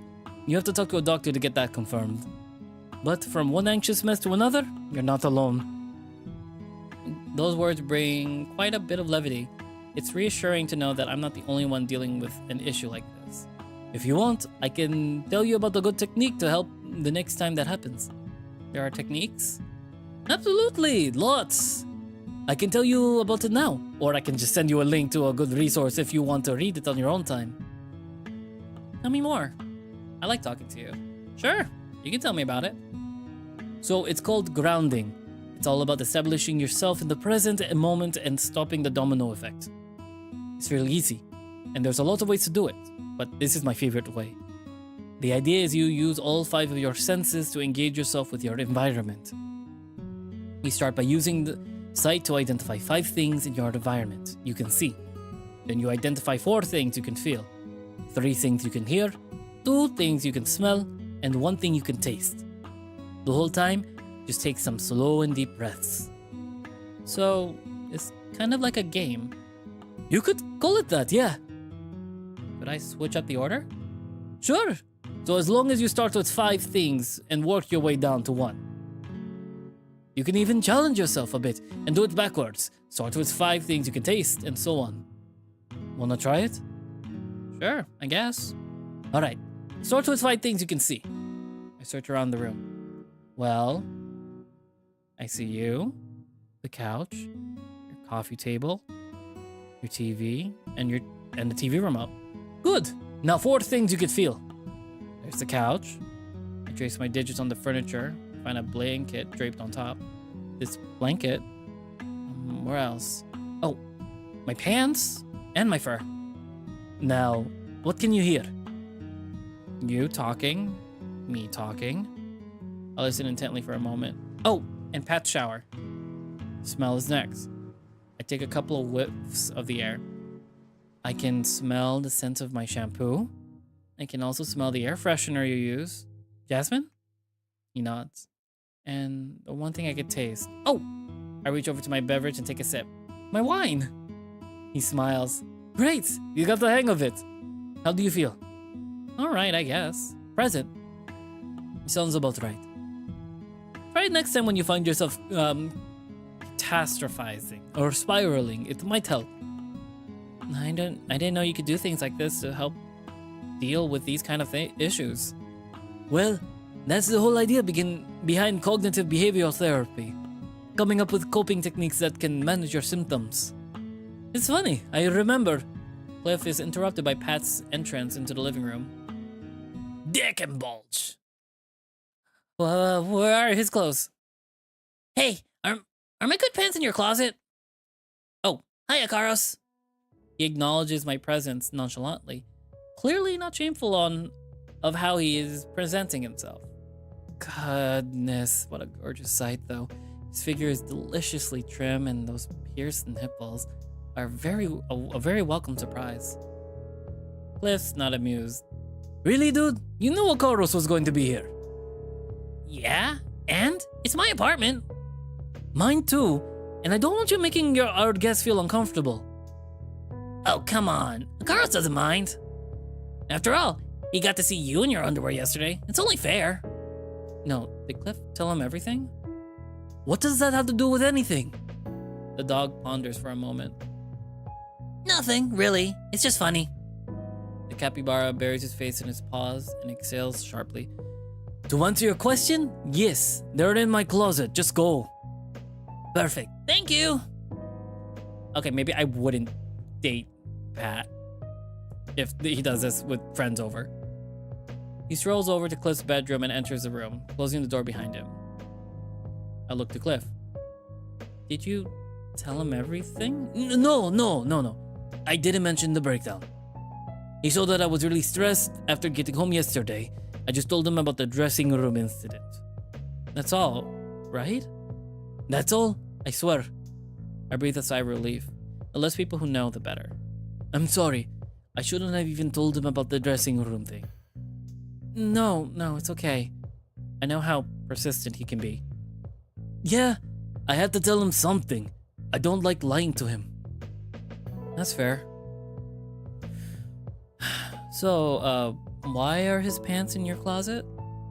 Somebody ran out of closet space after he became a drag queen and started collecting dresses. He ran out of space for his boy clothes, so now he moved everything into my closet. Sucks. You should buy a dresser or something. Yeah. Good idea, Akaros. He really should buy a dresser or something. He speaks deliberately loud to make sure Pat can hear it. That said, it's not the end of the world. I'll accidentally wear his shirt sometime. Nice. The collie emerges, fully dressed. Okay, I like the outfit. You can look now. This dog's decent. He lets out a sly chuckle. Neither of us are amused. What are you guys drinking? Some of the wine Chris gave us. Try some, it's really good. Nice. Glad to see you're all getting a head start. The collie retrieves a wine glass from the kitchen and pours himself a generous amount. Takes a sip. Ooh, yeah. That's just like candy. Cliff notices my glass is nearly empty. Want some more? Before someone chugs the rest of it. Looking at Pat's glass, he consumed more than half of what he allotted himself. What? It's good. The capybara giggles and then picks up the bottle. Here. I hold out my glass. I let him pour in some more. Another generous portion. Thanks. Cliff looks towards the collie, who's now finished with his glass. I'm guessing since you're sucking down wine like a fish, we're going to be taking the bus. Yep. Screw DDing. We ball. We continued to chat and sip for the next several minutes as we continued our mission to kill time. Pat and Cliff were discussing the ways that they were preparing for tomorrow's show as I sat and listened. There's a lot that goes on in these kind of shows that I would have never even guessed. I was under the impression it was no more complicated than showing up with an instrument. Sound checks, pedal section, amp selections, backup instruments, amp and monitor compatibility, promotion, ticket sales. It's enough to make my head spin. After we all had consumed every last drop of our drink, Pat had a proposal. Time to make this a proper pregame. How about we do some shots? Just one for me. I'm already feeling a little toasty. Karos? I'm not the biggest fan of downing hard liquor by itself. It's much more pleasant to have it mixed with a cocktail. But I don't want to be a wet blanket and refuse. You can say no. You can say no. Yeah, sure. What do you guys have? I'm the inner voice for this main character, and I'm telling you, you could have said no. I got just the thing. The collie briskly enters the kitchen and retrieves a bottle from the freezer and 3 shot glasses. He returns and places it all on the table. I was gifted this cheap-ass vanilla ice cream vodka Vanilla vodka. No, just take it straight. Just take vodka straight shot, please, God. the other night by another queen. Cheap ass. Looks about right. Yeah, you can say no or ask for water. Oh my God, we are... I feel bad for this main character. I named him myself. I feel bad for me. Vanilla? Cheap ass looks about right. Is it possible there's something lower than bottom shelf? Yes, it's called the back rooms. The collie doles out a shot worth of liquor in each glass. The super chill liquor causes the glass exterior to immediately develop condensation. Oh God, I remember drinking a cake shot. Those are nasty. Like, it's too sweet for hard liquor. We each pick up a glass and raise them up high. To cheap queens and even cheaper liquor. We each throw back our shot. Oh God, that's foul. I couldn't help but cough a little. The alcohol burn is harsh and the ice cream flavor is disgustingly saccharine sweet taste. The only redeeming quality is the fact that the liquor is chilled, which slightly alleviates the burn. Cliff sets down his empty glass after an audible gag. Ugh, nope. Never touching that again. Fuck, that's awful. Pat's been keeping a straight face. Oh, come on. It's not that bad, right, Akaros? No, it's pretty fucking bad. Bad enough to turn down a second shot? Yes. Please say no. It's bad, but I came here to pregame, damn it. I gotta take whatever's free booze I can. God fucking damn it. I had once some night free shots at a kink party from the bartender, but that's as far as I drink shots. I've done the only shots that I like are either shots from Jose Cuervo tequila or good vodka.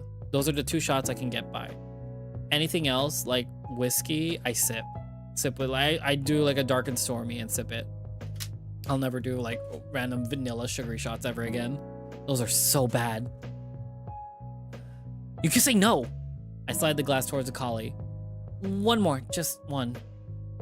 Jello shots are fun. I had a couple at Pride before. Oh, there's these okay, I'm not gonna lie. So it wasn't a shot, but like it was like an ice cream. It was ice cream. It was like, what's it called? It's they're like boozy party treats. They're like little like ice cream yogurt type alcohol flavoring that I had at Pride once. It was really good. And then there was like gummy bear. The gummy bear ones were okay, but like they're so concentrated with alcohol. It was so bad. Alrighty. He pours another shot into my glass and one more into his. We clink the glasses together and throw back our second shot. Still foul as fuck, but better this time. Okay, that second one wasn't as bad. Right? It kind of grows on you. He picks up the bottle and tantalizingly swirls the vodka inside. I don't like the texture of the ones with jelly bears. Oh yeah, that's a weird one. One more? My God, my character's getting pressured. Why am I so easily I know I'm new to the town and like, God, I'm so easily pressured. Fuck. Say no. Give me the option to say no. Fine. One more. Only to see if it'll get even better. My man. This character's gonna vomit. He pours us one last. We didn't even eat. We're drinking on an empty stomach. We only had breakfast. Jesus. We clink our glasses and throw it back. Unless we had lunch. Did we have a lunch break? I think we had a lunch break. We probably had a lunch. Wow, much better. The Saracen sweetness isn't as offensive as last two shots. Damn. How the hell did it get so much better? You said a second and not more, boyo. Stay at that, honestly. Right? It's like magic. I exhale sharply and really start to feel the effects of alcohol. My head is swimming and I believe I'm officially crossed into tips. Already? Pat does the same maneuver as last time and swirls the vodka like a temptress. One more? Cliff stands up and snatches a bottle out of the collie's paw. Pat, no. They'll kick your ass off the bus if you're too wasted. Okay, Mom. The collie had a bit of a giggle fit. It's safe to say the liquor is hitting him harder than me. You're drunk, that's why it gets a little worse. It gets less worse.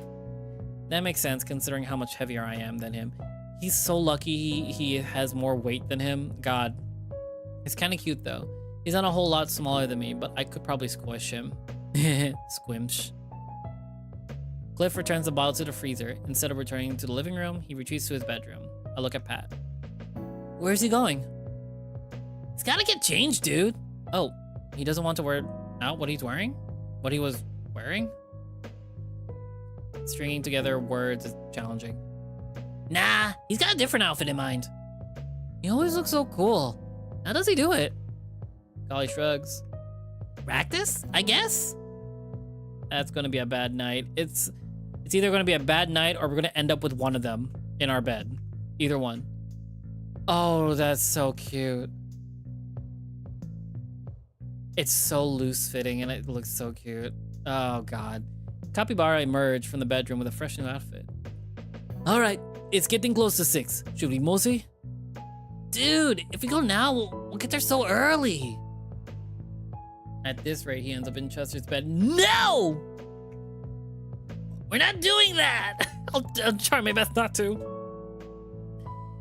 We should just chill here for a bit and drink more. It'll take about 40 minutes, and I want to make sure we're there early. I'm kind of a ringleader of this whole outing, remember? Yeah, you're right. Being late would be a dick move. The collie wobbles a bit upon standing upright out of his seat. Someone can't handle his liquor. You ready, Akaros? Yeah, sure. Let me just... I stand up on my seat a little too quickly, causing me to topple to the side. You gonna be okay? Yes, I'm fine. I'm fine. Just lost my footing. After a short walk to the bus stop, the three of us boarded. Next stop was the terminal. The bus was crowded. Pat and Cliff found a pair of seats and sat next to each other. I found a single seat on the row behind them. It was difficult to try to talk with them while we're seated like this. I sit back and look out the window as I see Douglas pass by. Homes, apartment complexes, churches, parks, and the SU all scrolled by as we ventured closer to our destination. I'm feeling quite giddy about tonight. Maybe it's just the booze talking, but I'm very excited for what tonight has in store. All right, we are going to take a 10-minute break this time, so we don't get any less time with this visual novel. We'll be right back after 10 minutes. We are going to drink water, and we're going to get a little snackage if we can. But for now, everyone, stand up, stretch, get some water, get some food, use the bathroom. We'll be right back in 10 minutes. All right? BRB. Hoot hoot.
you meant for the visual novel characters. I also need one too. Alright, are we ready for the night out, guys? Let's get this night out done with. I'm feeling quite giddy about tonight. Maybe it's just the booze talking, but I'm very excited for what tonight has in store. We are not sleeping with our boss. So help me God.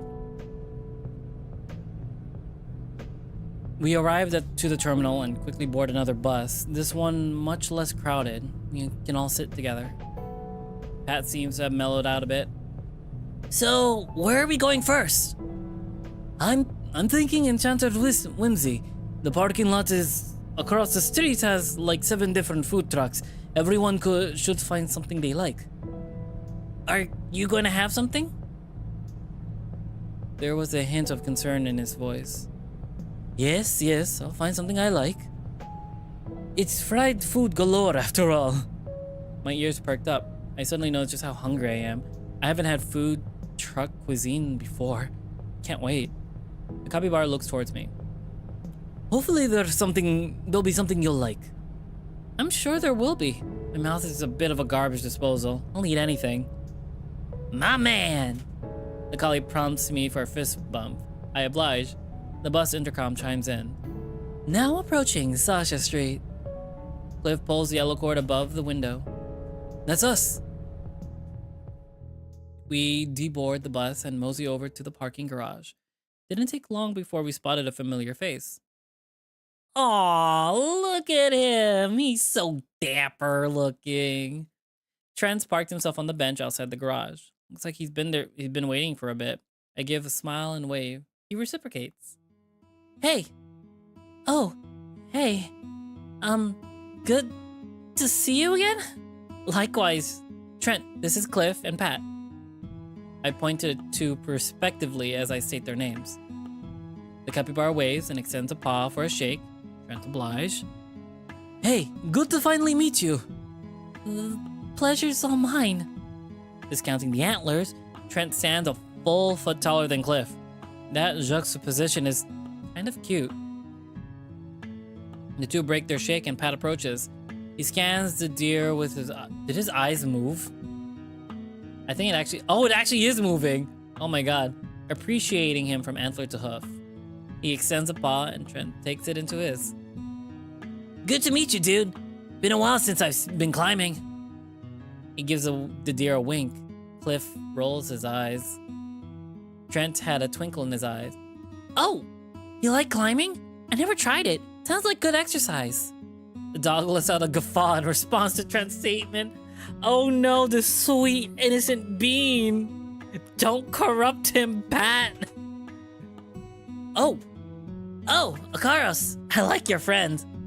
I give the dog a glare. Trent has a grin on his face, seemingly unaware of the deeper meaning behind Pat's nonsense. Pat's still cackling, unable to control himself. Don't mind him. We were pre-gaming and he had a little bit too much. Pre-gaming? Cliff appears confused. It makes sense the deer wouldn't know what pre-gaming is. I should probably chime in to help relieve any awkward tension. It's when you drink some alcohol at home before going to the bar. That way you can drink less at the bar and save money. Oh, that makes sense. He flashes me a smile. He's so sweet. He's so sweet and innocent. I think Trent isn't innocent, but doesn't know double meanings. That makes sense. I still think he's just a sweet bean. Did you also pregame, Akaros? Only a little. Cliff gives a mischievous smile. Really? 3 shots and 2 glasses of wine is a little. Hey, I'm a big boy. I can't believe I just smacked my own belly when I said that.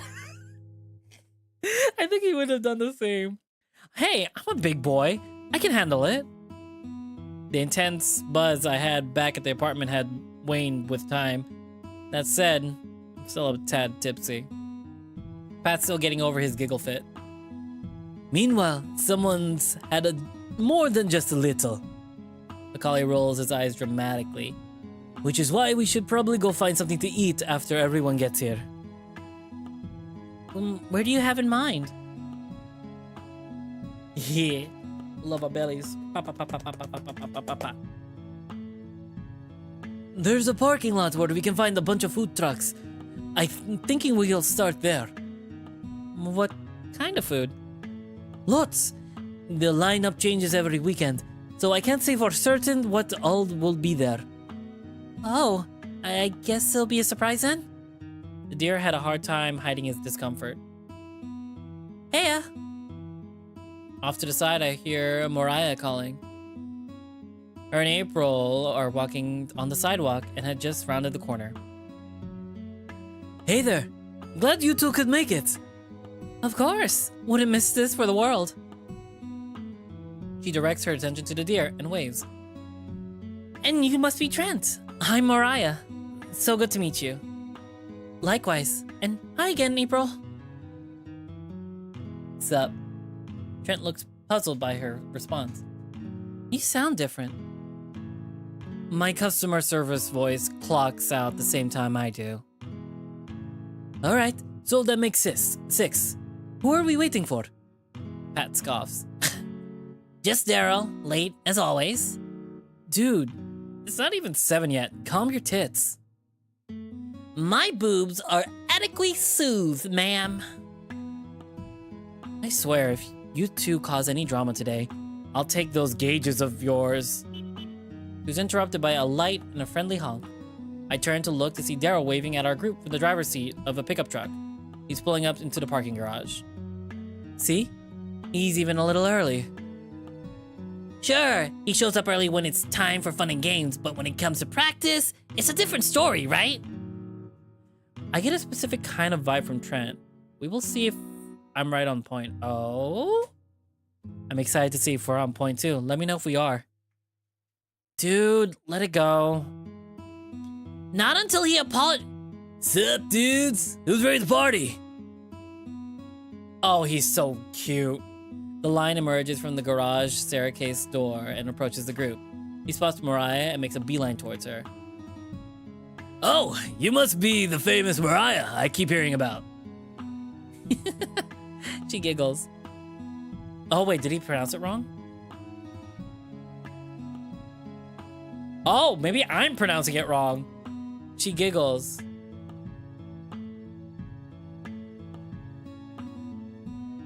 Oh, he says Mariah. It's Moriah. And yes, I'm apparently been the talk of the town. Oh, sorry.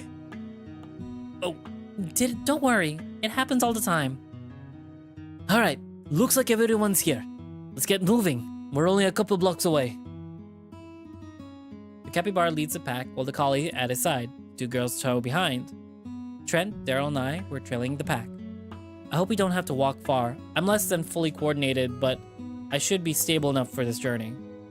Dude, I gotta ask. How do you swim with that much twice a week? It feels like I just did arm and leg day at the same time. Just like with any other exercise, you just have to get used to it. The lion looks towards me. Oh, that reminds me, dude. How are you feeling? Are you better? Better today. Not 100%, but feeling alright. Did I push you too hard, Akaros? No. There's definitely not any injuries or anything. The deer smiled. Oh, good. So, where are we going first? We're stopping off to get food. There's a parking lot with a bunch of food trucks. Good, I'm starving. Cardio makes me ravenous. I imagine your caloric demand must be really high considering your size. Oh, you're calling me fat? The deer was rendered flustered immediately. Oh, no, sorry, that's not what I...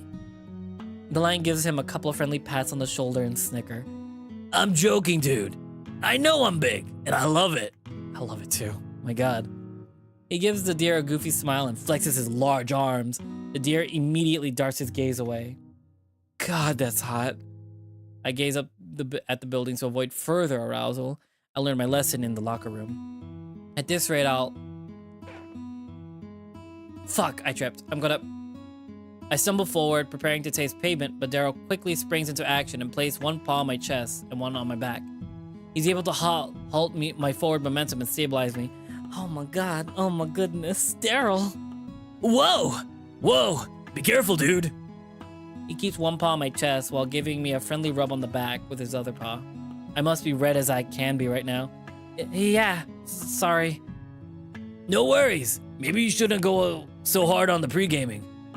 He employs a sarcastically condescending tone and gives me a wink.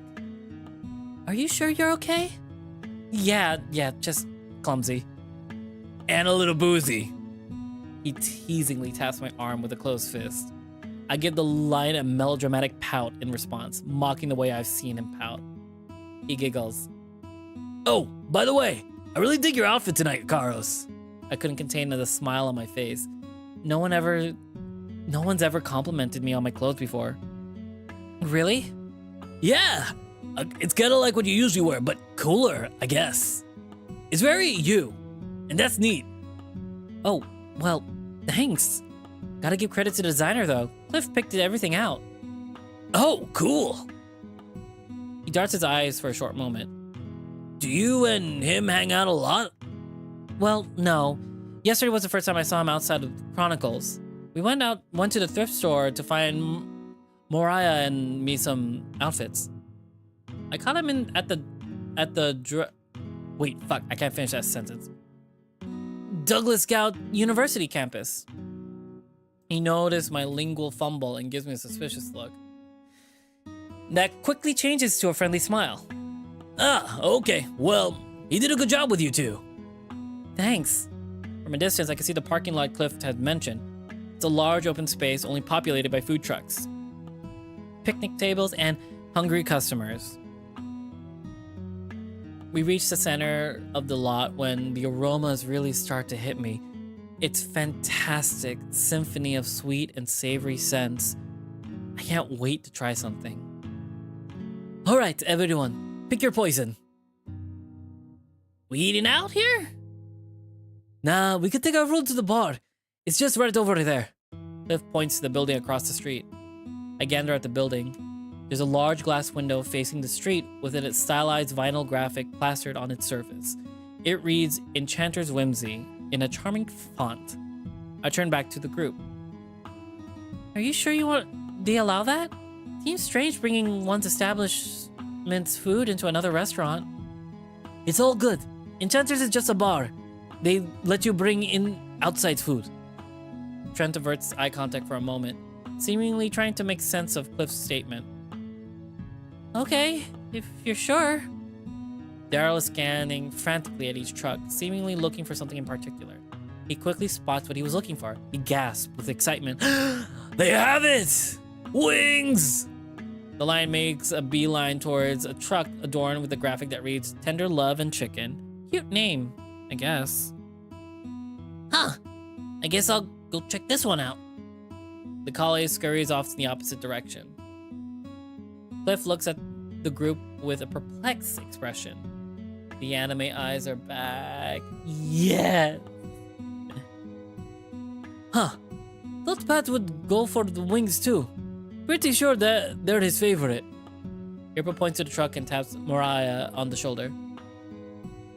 Mariah, they have Chinese food at the truck. Ooh, that's perfect. The girls step away, leaving the three of us. I really don't know where to start. It's a lot of options. I got you. I'll show you around. Capybara looks towards me. Want me to show you around too? No, I'm good. I'll look on my own. Sounds good. The two walk off. I'm left alone in the center of the lot. There are a lot of options. What should I go for? Go with Daryl or go with April and Mariah? I feel like the girlies need their alone time. It's fine. We'll go with Daryl.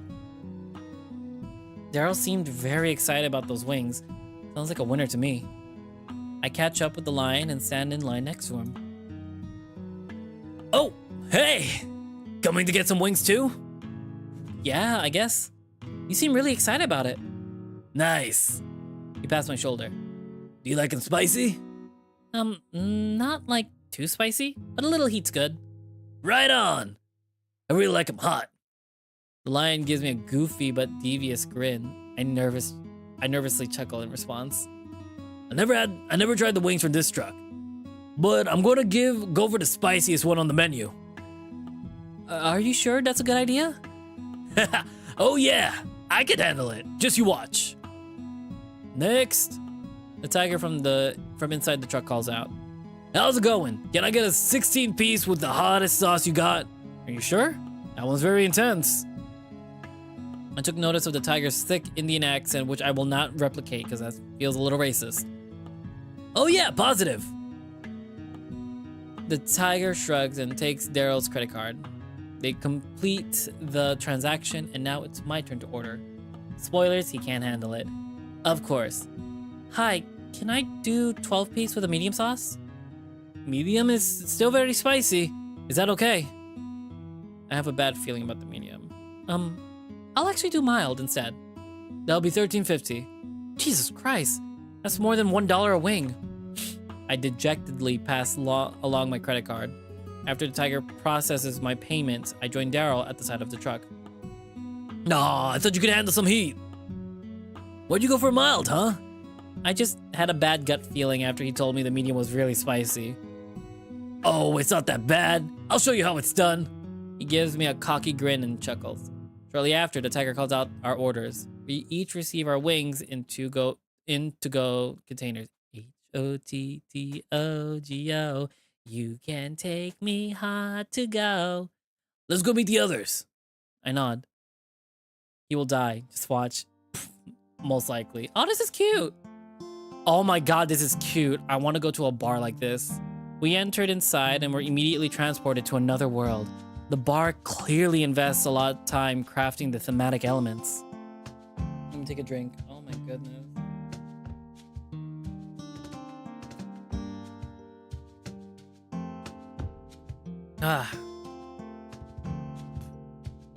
Fantasy-inspired furnishings adorn every single nook and cranny of the space. Even the bathroom signs were stylized to look fantastical. We quickly find our group situated at a long table along the wall. There's a booth on one side and a bench on the other. Ayo. I would love to go to places like this. This looks nice. Moriah and April are settled in the booth. Pat and Trent and Cliff are sitting on the bench. Daryl takes a seat on the bench and I sit next to Moriah on the booth. Being on the far end, I'm only sitting adjacent to her, Cliff, and Daryl. So, what'd you guys get? Shrimp fried rice. I got the poke bowl. What's that? It's raw fish, rice, some veggies, and other stuff. Ooh, sounds fancy. How about you? What'd you get? Carlos and I got some wings. Hi, everyone. Just then, a server approached the table with a tray of glasses of ice water. She gives us one each. I'll be your server tonight. When you're ready, you can scan the QR code in the center of the table and I'll bring you your drinks. Great, thank you. The server walks away. Moriah gives me an astonished look. Oh my gosh, Hikaros, it's the coolest bar ever. I never knew this kind of ordering existed. That's incredible. It's getting more and more common around here. I scanned the QR code and met with an expensive menu on my phone screen. I hate this custom. Give me a menu. Every cocktail served here is an Enchanter's Whimsy signature creation. I'm starting to like it. I'm starting to get used to it too. But I do like to hold a menu at points. It's pricey, but each beverage is over the top and fantastical in its presentation. They're all prepared in special vessels and that reflects the fantasy theming on the bar. Some are prepared in potion bottles, others are in ornate goblets. I have hiccups. Blah. Blah. Nearly every beverage on the menu has special accoutrements. Some cocktails are prepared with dry ice to give them bubbly and foggy appearance. Others have unique colors, glitter, and even set on fire. I decided to order the mana potion.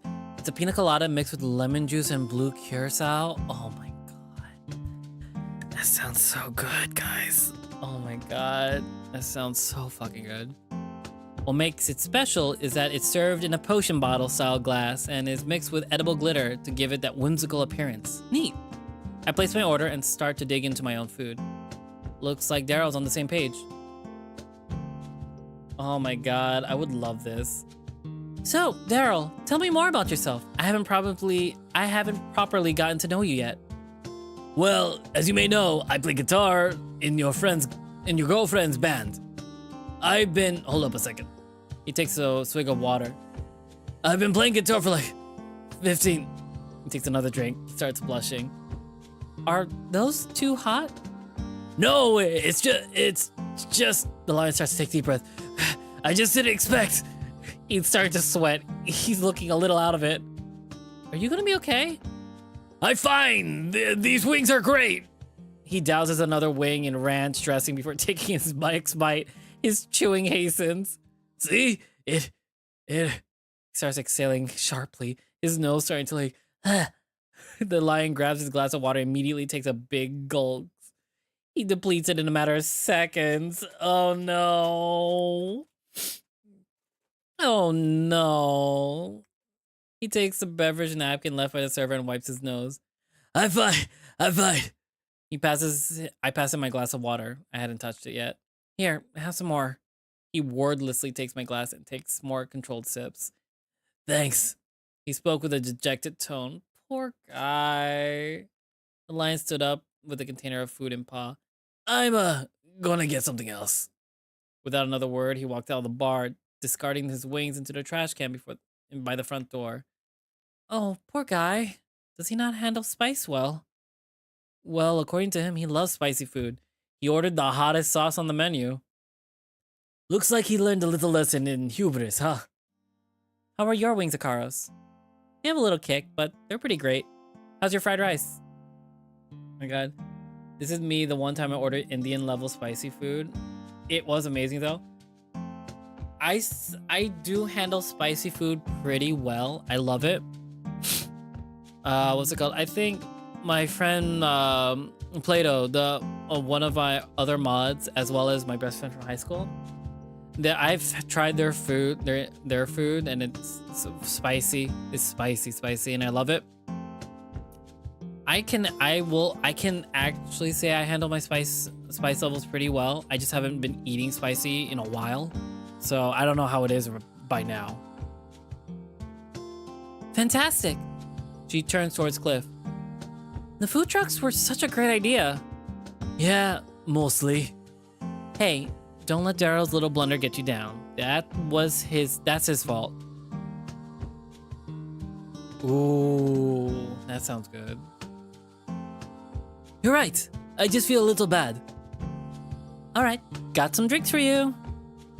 Our server returned with a tray of cocktails. He sets most of them down on the table. Who has dragon's blood? That probably belongs to our friend who'll be back shortly.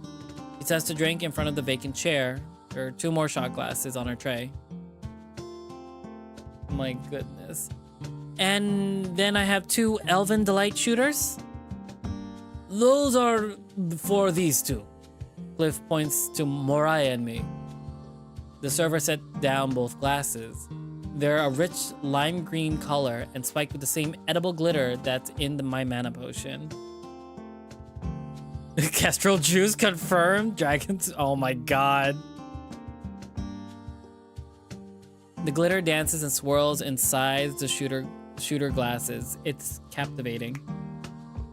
I'll be back if you need anything. Enjoy. She steps away.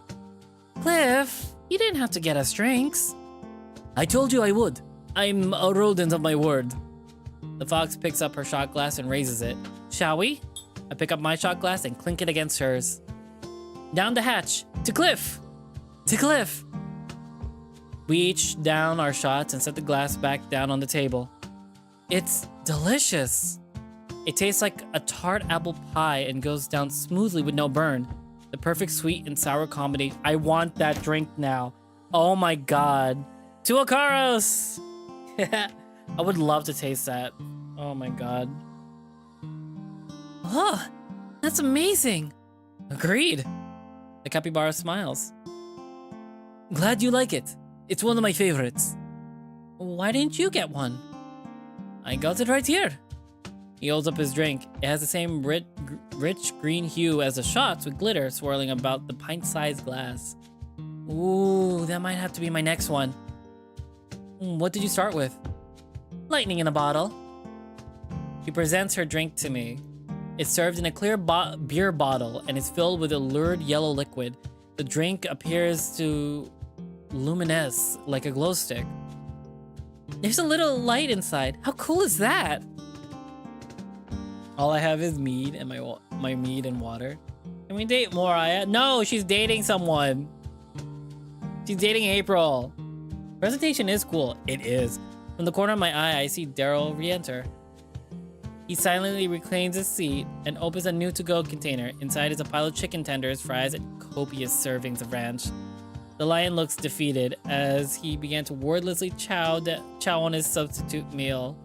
Not wanting the awkward tensions to linger, I decide to break the silence. I turn to the lion. Your drink looks cool. What did you get? I examine Daryl's beverage. It's served inside a jeweled chalice. This must be one of the dry ice cocktails. The concoction inside is bubbling and smoking as white wisps cascade over the side of the vessel. The liquid inside has a rich burgundy hue. Is that a lion or a bear? He's a lion. It's dragon's blood. It's the dragon's blood. Cinnamon whiskey, blood orange ginger beer, and some other stuff. Look cool. Looks very cool. Cliff raises his glass, prompting a toast. Cheers to a fun night and a kick-ass show tomorrow. We cheer in unison and clink our drinks together before sipping. The three at the other end of the table do the same. My mana potion is quite delicious. It's perfectly sweet and has a great tropical vibe. The alcohol is barely noticeable. I would try it, but not fond of cinnamon drinks. Me either. I'm not... I think I'm just, what's it called? I don't like fireball shots. I think that's why I don't like cinnamon in my drinks. But I'll give it a shot if it's good. We continue to chow down, chat, and drink the night away. Looks like the three on the other side of the table are enjoying themselves too. Every once in a while, I concerningly take a peek at how Trent's doing. But it seems like I have little to worry about. Every time I glance over, I see him laughing and smiling. Cliff and Daryl are getting along too. They've been talking shop for the past several minutes. Yeah, active pickups are really great for creating that kind of sound we're going for. I tend to layer on a lot of effects. Alcohol is poison, and my body is a barely maintained temple. I can only understand bits and pieces of what they're saying. I've learned what pickups are and how they work, but I'm still fuzzy on the application.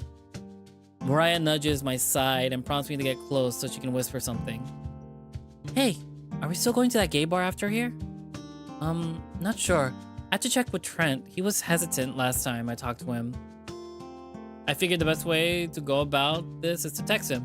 I won't be verbally putting him on the spot. Hey, still want to try the Velour Lounge? He knows his phone chiming and looks at the screen. He immediately responds. Yeah, I think so. I'm a little nervous, but I think I'll be okay. There seems to be a pause in Cliff and Daryl's conversation. I take an opportunity to interject. Hey, Cliff, did you have any plans on where to go after here? Not really. We could totally head somewhere else if that's what everyone wants. Have somewhere in mind? Yeah, Chester suggested the Velour Lounge. Cliff giggles. Of course he suggests the lounge. What does he mean by that? Sounds great though. What do you two think? He looks at Daryl and Moriah.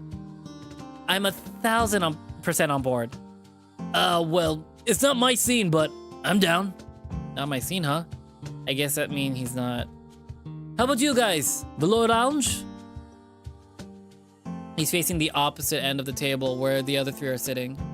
April gives a thumbs up. Trent smiles and nods. Oh, hell yeah! My chances of getting some tonight have skyrocketed. Getting some... what? Alcohol? You already had a lot. Pat bursts into another fit of giggles while April buries her face in her paws. Oh, you poor dear. I should have left him alone with the collie. Well, we should get going soon then. Cashing out using our web client was a breeze. The online menu made it simple for everyone to pay. We were on the sidewalk again, backtracking to Sasha Street. Cliff was leading the pack like last time. Pat and I were trailing behind. The collie turns to me. Oh man, you're probably gonna absolutely love the lounge. You think so? Totally! It's like Daddy Central in there. Oh, dear gods. Normally the dog's lack of filter is jarring, but give him alcohol, he turns to an actual menace. After getting to know you this week, I think I pinned down your type. We could totally scout some hotties for you at... Daryl sped up to catch up with the rest of us. Hey, dudes. Pat, what drinks did you end up ordering? Alcoholic ones. Okay, but like... I gotta ask April something. Oh. That first part came off slightly wrong. Huh?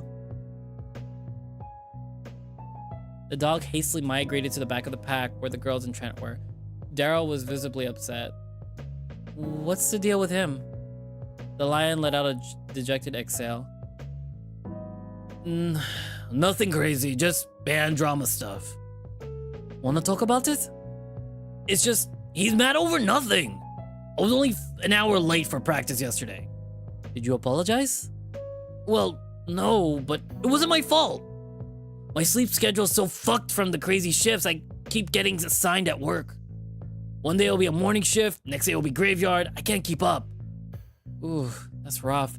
I've been jerked around on different schedules like that too. It makes keeping a proper sleep schedule impossible. Right? You know what it's like? And it wasn't like I missed practice.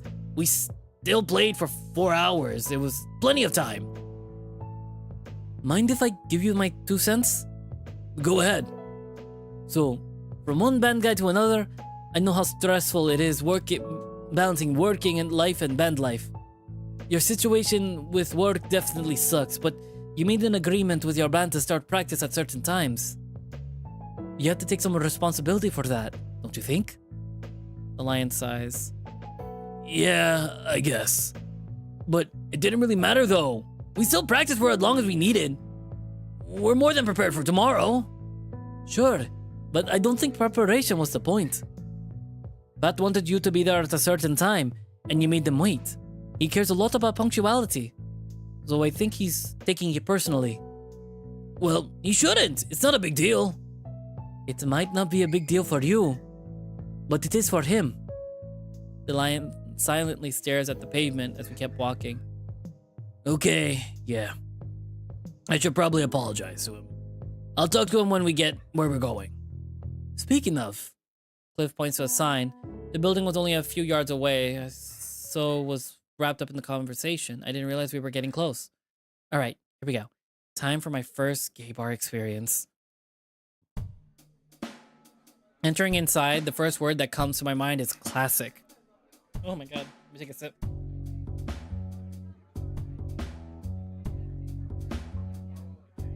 I'm probably gonna get some ice cream after this. The lounge is furnished with swanky furniture, but the bar looks sleek and modern. It's a fantastic blend of vibes that make me excited to be here. So many rainbows. Oh my god, my dogs are just barking in the background. And lesbian lights? Honestly. This space is populated by a good blend of men, women, and everyone in between and beyond. It's busy, but not packed. There seems to be a cohesive dress code. Some folks are dressed up nicely, others look more casual, but a few are really challenging the definition of what it means to be dressed. I'm spotting a lot of midriffs, booty shorts, and fishnets. I have to admit though, some of these boys make it look really nice. I seek out Moriah so we can share this new experience together. I find her with Pat and April. Mo, this place is awesome. Is this place awesome or what? Right? I can't believe we're actually here. This place is amazing. Pat turns to April. Do you see Corey anywhere? He's probably bartending tonight. The hyena stands on her tippy toes to veer over the crowd. Aha! There he is. Let's go say hi. The two hustle towards the bar. Moriah gives me a shrug and a smile, and we follow after them. Pat and April find an open space at the bar to stand. Moriah and I situated ourselves behind them. I spot the bartender on the other side. Oh my god. Hey, listen here, you fucking twink. You're cut off. You hear me? You ask for anything else from me, you're out of here. He's a stout dog, certainly shorter than April or Cliff. He appears to be multitasking, yelling at a patron while preparing a cocktail in a metal shaker. He looks our way. Hey, yous. I'll get to you in a bit. His face light up like the 4th of July.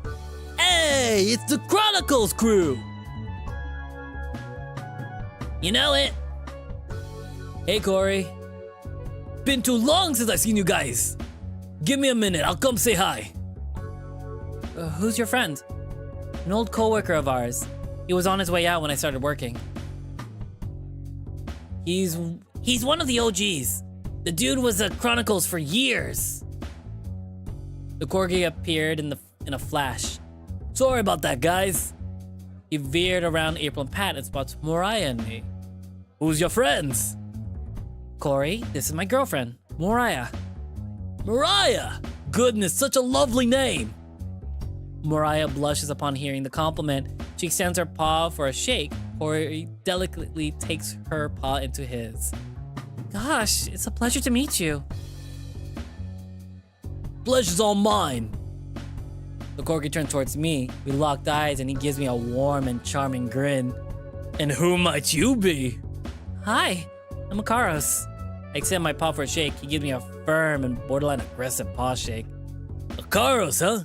Not as pretty as Mariah, but you're lucky you're cute. Mariah, much like Mariah, I feel myself instantly flush in the response to his flirt. Karos is our new guy. He started on Monday. Oh, you're the new protege Chester's been talking about, eh? I guess. Well, you couldn't have picked a better guy to work for. That's for sure. Karos is about to bottom. Oh my god. Chronicle crews always get a free shot when I'm behind the bar. What do you all want? Ooh, let's do a cinnamon toast brunch. 3 CTBs coming right up. The corgi retreats to gather the necessary ingredients for this concoction. I'm gonna pass since I'm DDing. Do you want my shot, Mariah? I won't say no to a free shot. Corey returns and places 3 clean shot glasses atop of the counter. He rocks his shaker back and forth rapidly and pours the liquid contents in each drink. Cheers, friends! Come find me later if you are feeling thirsty. He departs to go help other customers. Pat passes me and Mariah our respective shots and picks up his. He raises his glass, prompting a toast. To Corey! We clink our glasses together and I down the shot in one gulp. Wow, the name of the shot is extremely accurate. Tastes like the breakfast cereal. Whoa, delicious. She lets out a snicker as I can tell by the look of her face she's officially toasty. Meanwhile, I'm certainly more than toasty. I think I've crossed the drunk threshold after that shot. I take a glance behind us and notice the other 3 aren't accounted for. I scan the area, try to find them, but I have no luck. Anyone know where the other ones went? Nikali shrugs. Gotta be somewhere here. I am a little worried about Trent. I also have a newfound worry about Daryl given our last conversation. I'm gonna go find them. Good luck. I'll stay here. I want another drink. I do too. I gotta make sure these 2 make good choices. Fair. See y'all in a bit. I wave and start to wander around, looking for familiar faces. Wait, what? While it wasn't one familiar face I was looking for, it was a familiar nonetheless. Chester? We're not sleeping with our boss. We are not sleeping with our boss. We're not going to flirt with our boss. We're not doing this tonight. We are not doing that. No. We're not doing this. Red flag. Walking. I contemplate taking an immediate about face to remain unnoticed by the wolf. Before I'm able to make a decision, he spots me, gives me a friendly wave and approaches. Hey, looks like you found your way here, huh? Yeah, wow. Wasn't expecting to see you. You should call this place one of my haunts. He gives me a wink, followed by a perplexed look. You're not here by yourself, are you? Nah, I'm with the whole gang. I was actually looking for them. Oh, well, don't let me hold you up. Come find me if you want a drink. They serve something special here. You might like it. He walks off towards the bar. No! No! We're not doing this! I'm left a tad stunned from this interaction. He popped out of nowhere. What could he be doing here? Wait, maybe he's scoping out potential hookups? Damn, if that's true, that would confirm my suspicions. It's really not looking good. So many signs are pointing towards him cheating. Not our monkey, not our circus. Chester. Chester came out of nowhere, Mora. Oh man, poor Dave. I can't keep standing here. I should get back to finding the boys. I seek along the perimeter of the building and find the three situated in the corner of the booth. A corner on a booth bench. Cliff nested in the pocket with the other two seated next to him. They each were holding a cocktail. No, I'm not doing that. We don't mix work and sex together, guys. We never mix that together. It doesn't end well at all for any party member. Daryl's the first to spot me and waves. He pats the empty seat next to him. I oblige his silent offer and sit. Hey guys. Hey, where'd the rest of the group end up? They're at the bar. They're talking to the bartender, Corey. Well, if you get fired. No, not our monkey, not our service. Not our circus. Daryl's face light up. Oh, hell yeah! Didn't know Corey was working tonight. You know him too? Yeah, he and my brother go way back. They started working for Chester at around the same time. So, kiss Daryl. Oh, I kind of want to kiss Cliff. I kind of like Cliff. So, speaking of Chester, he's here too. Well, yeah. No surprising. It's his bar. His bar? Yeah, dude. He co-owns the place with Corey. I feel significant relief upon hearing that response. Damn, he's a busy guy then, huh? Definitely. Though Dave tells me he doesn't show his face here very often. He just takes care of the business end of things while Corey deals with the day-to-day work. Last time I checked, capybaras aren't nearly as popular as lions, so kiss lion. But yeah, there's a lot of less spicy options to choose from. What do you mean less spicy? What's going on? Who are our options? Interesting. Oh, speaking of Corey. The lion takes one last sip of his cocktail through a straw in an audibly empty. I need another Jack and Coke. You guys want it? Oh, a Jack and Coke. I'm not going for Daryl. I'm sorry. No. Sure, I'll come up with you. Trent, Carlos? Yeah, true. I think I'll... Wait, thank you. The deer smiles. His cadence as he speaks is different from usual. His words followed an erratic rhythm. Daryl points to me. Just get me what you're getting. I pull out my wallet to search for money to pay the lion. No need, dude. It's all me. Oh, really? Thanks. No worries. I'll be back in a jiff. The lion and the capybara take off towards the bar, leaving me alone with the grinning deer. How are you doing over there? Oh, I'm great. I'm really, really great. Again, his words were strangely paced. He definitely had his fair share of drinks. What'd you have to drink? When we were at Enchanter's Whimsy, I had 2 Merfolk Island iced teas. I guess that's the bar's take on Long Island. No wonder he's tipsy. What made you get that? Pat recommended it. Jesus, Pat. He's really nice. You think so? Yeah, he's kind of blunt, but I think I like that. He also thinks I'm funny. He's funny too. Pat and Trent aren't a pair I would expect to get along, but here we are. April is great. She was very nice to me. Another unlikely pairing, huh? Thank you so much for inviting me. I don't think I've had this much fun in a very long time. Aw, you're welcome. So, can I ask why everyone wanted to come here? What do you mean? This is a gay bar. Is everyone in the group also gay? I think for a moment. Almost?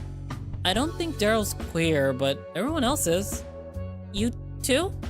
Yep, I'm gay. Oh, okay. That's, brave. Good for you. I can't contain my laughter from his response. I'm not sure if it's the alcohol or what. Oh, God, you are funny, Trent. Thank you. We're back. Yeah, you are, girl. What the fuck?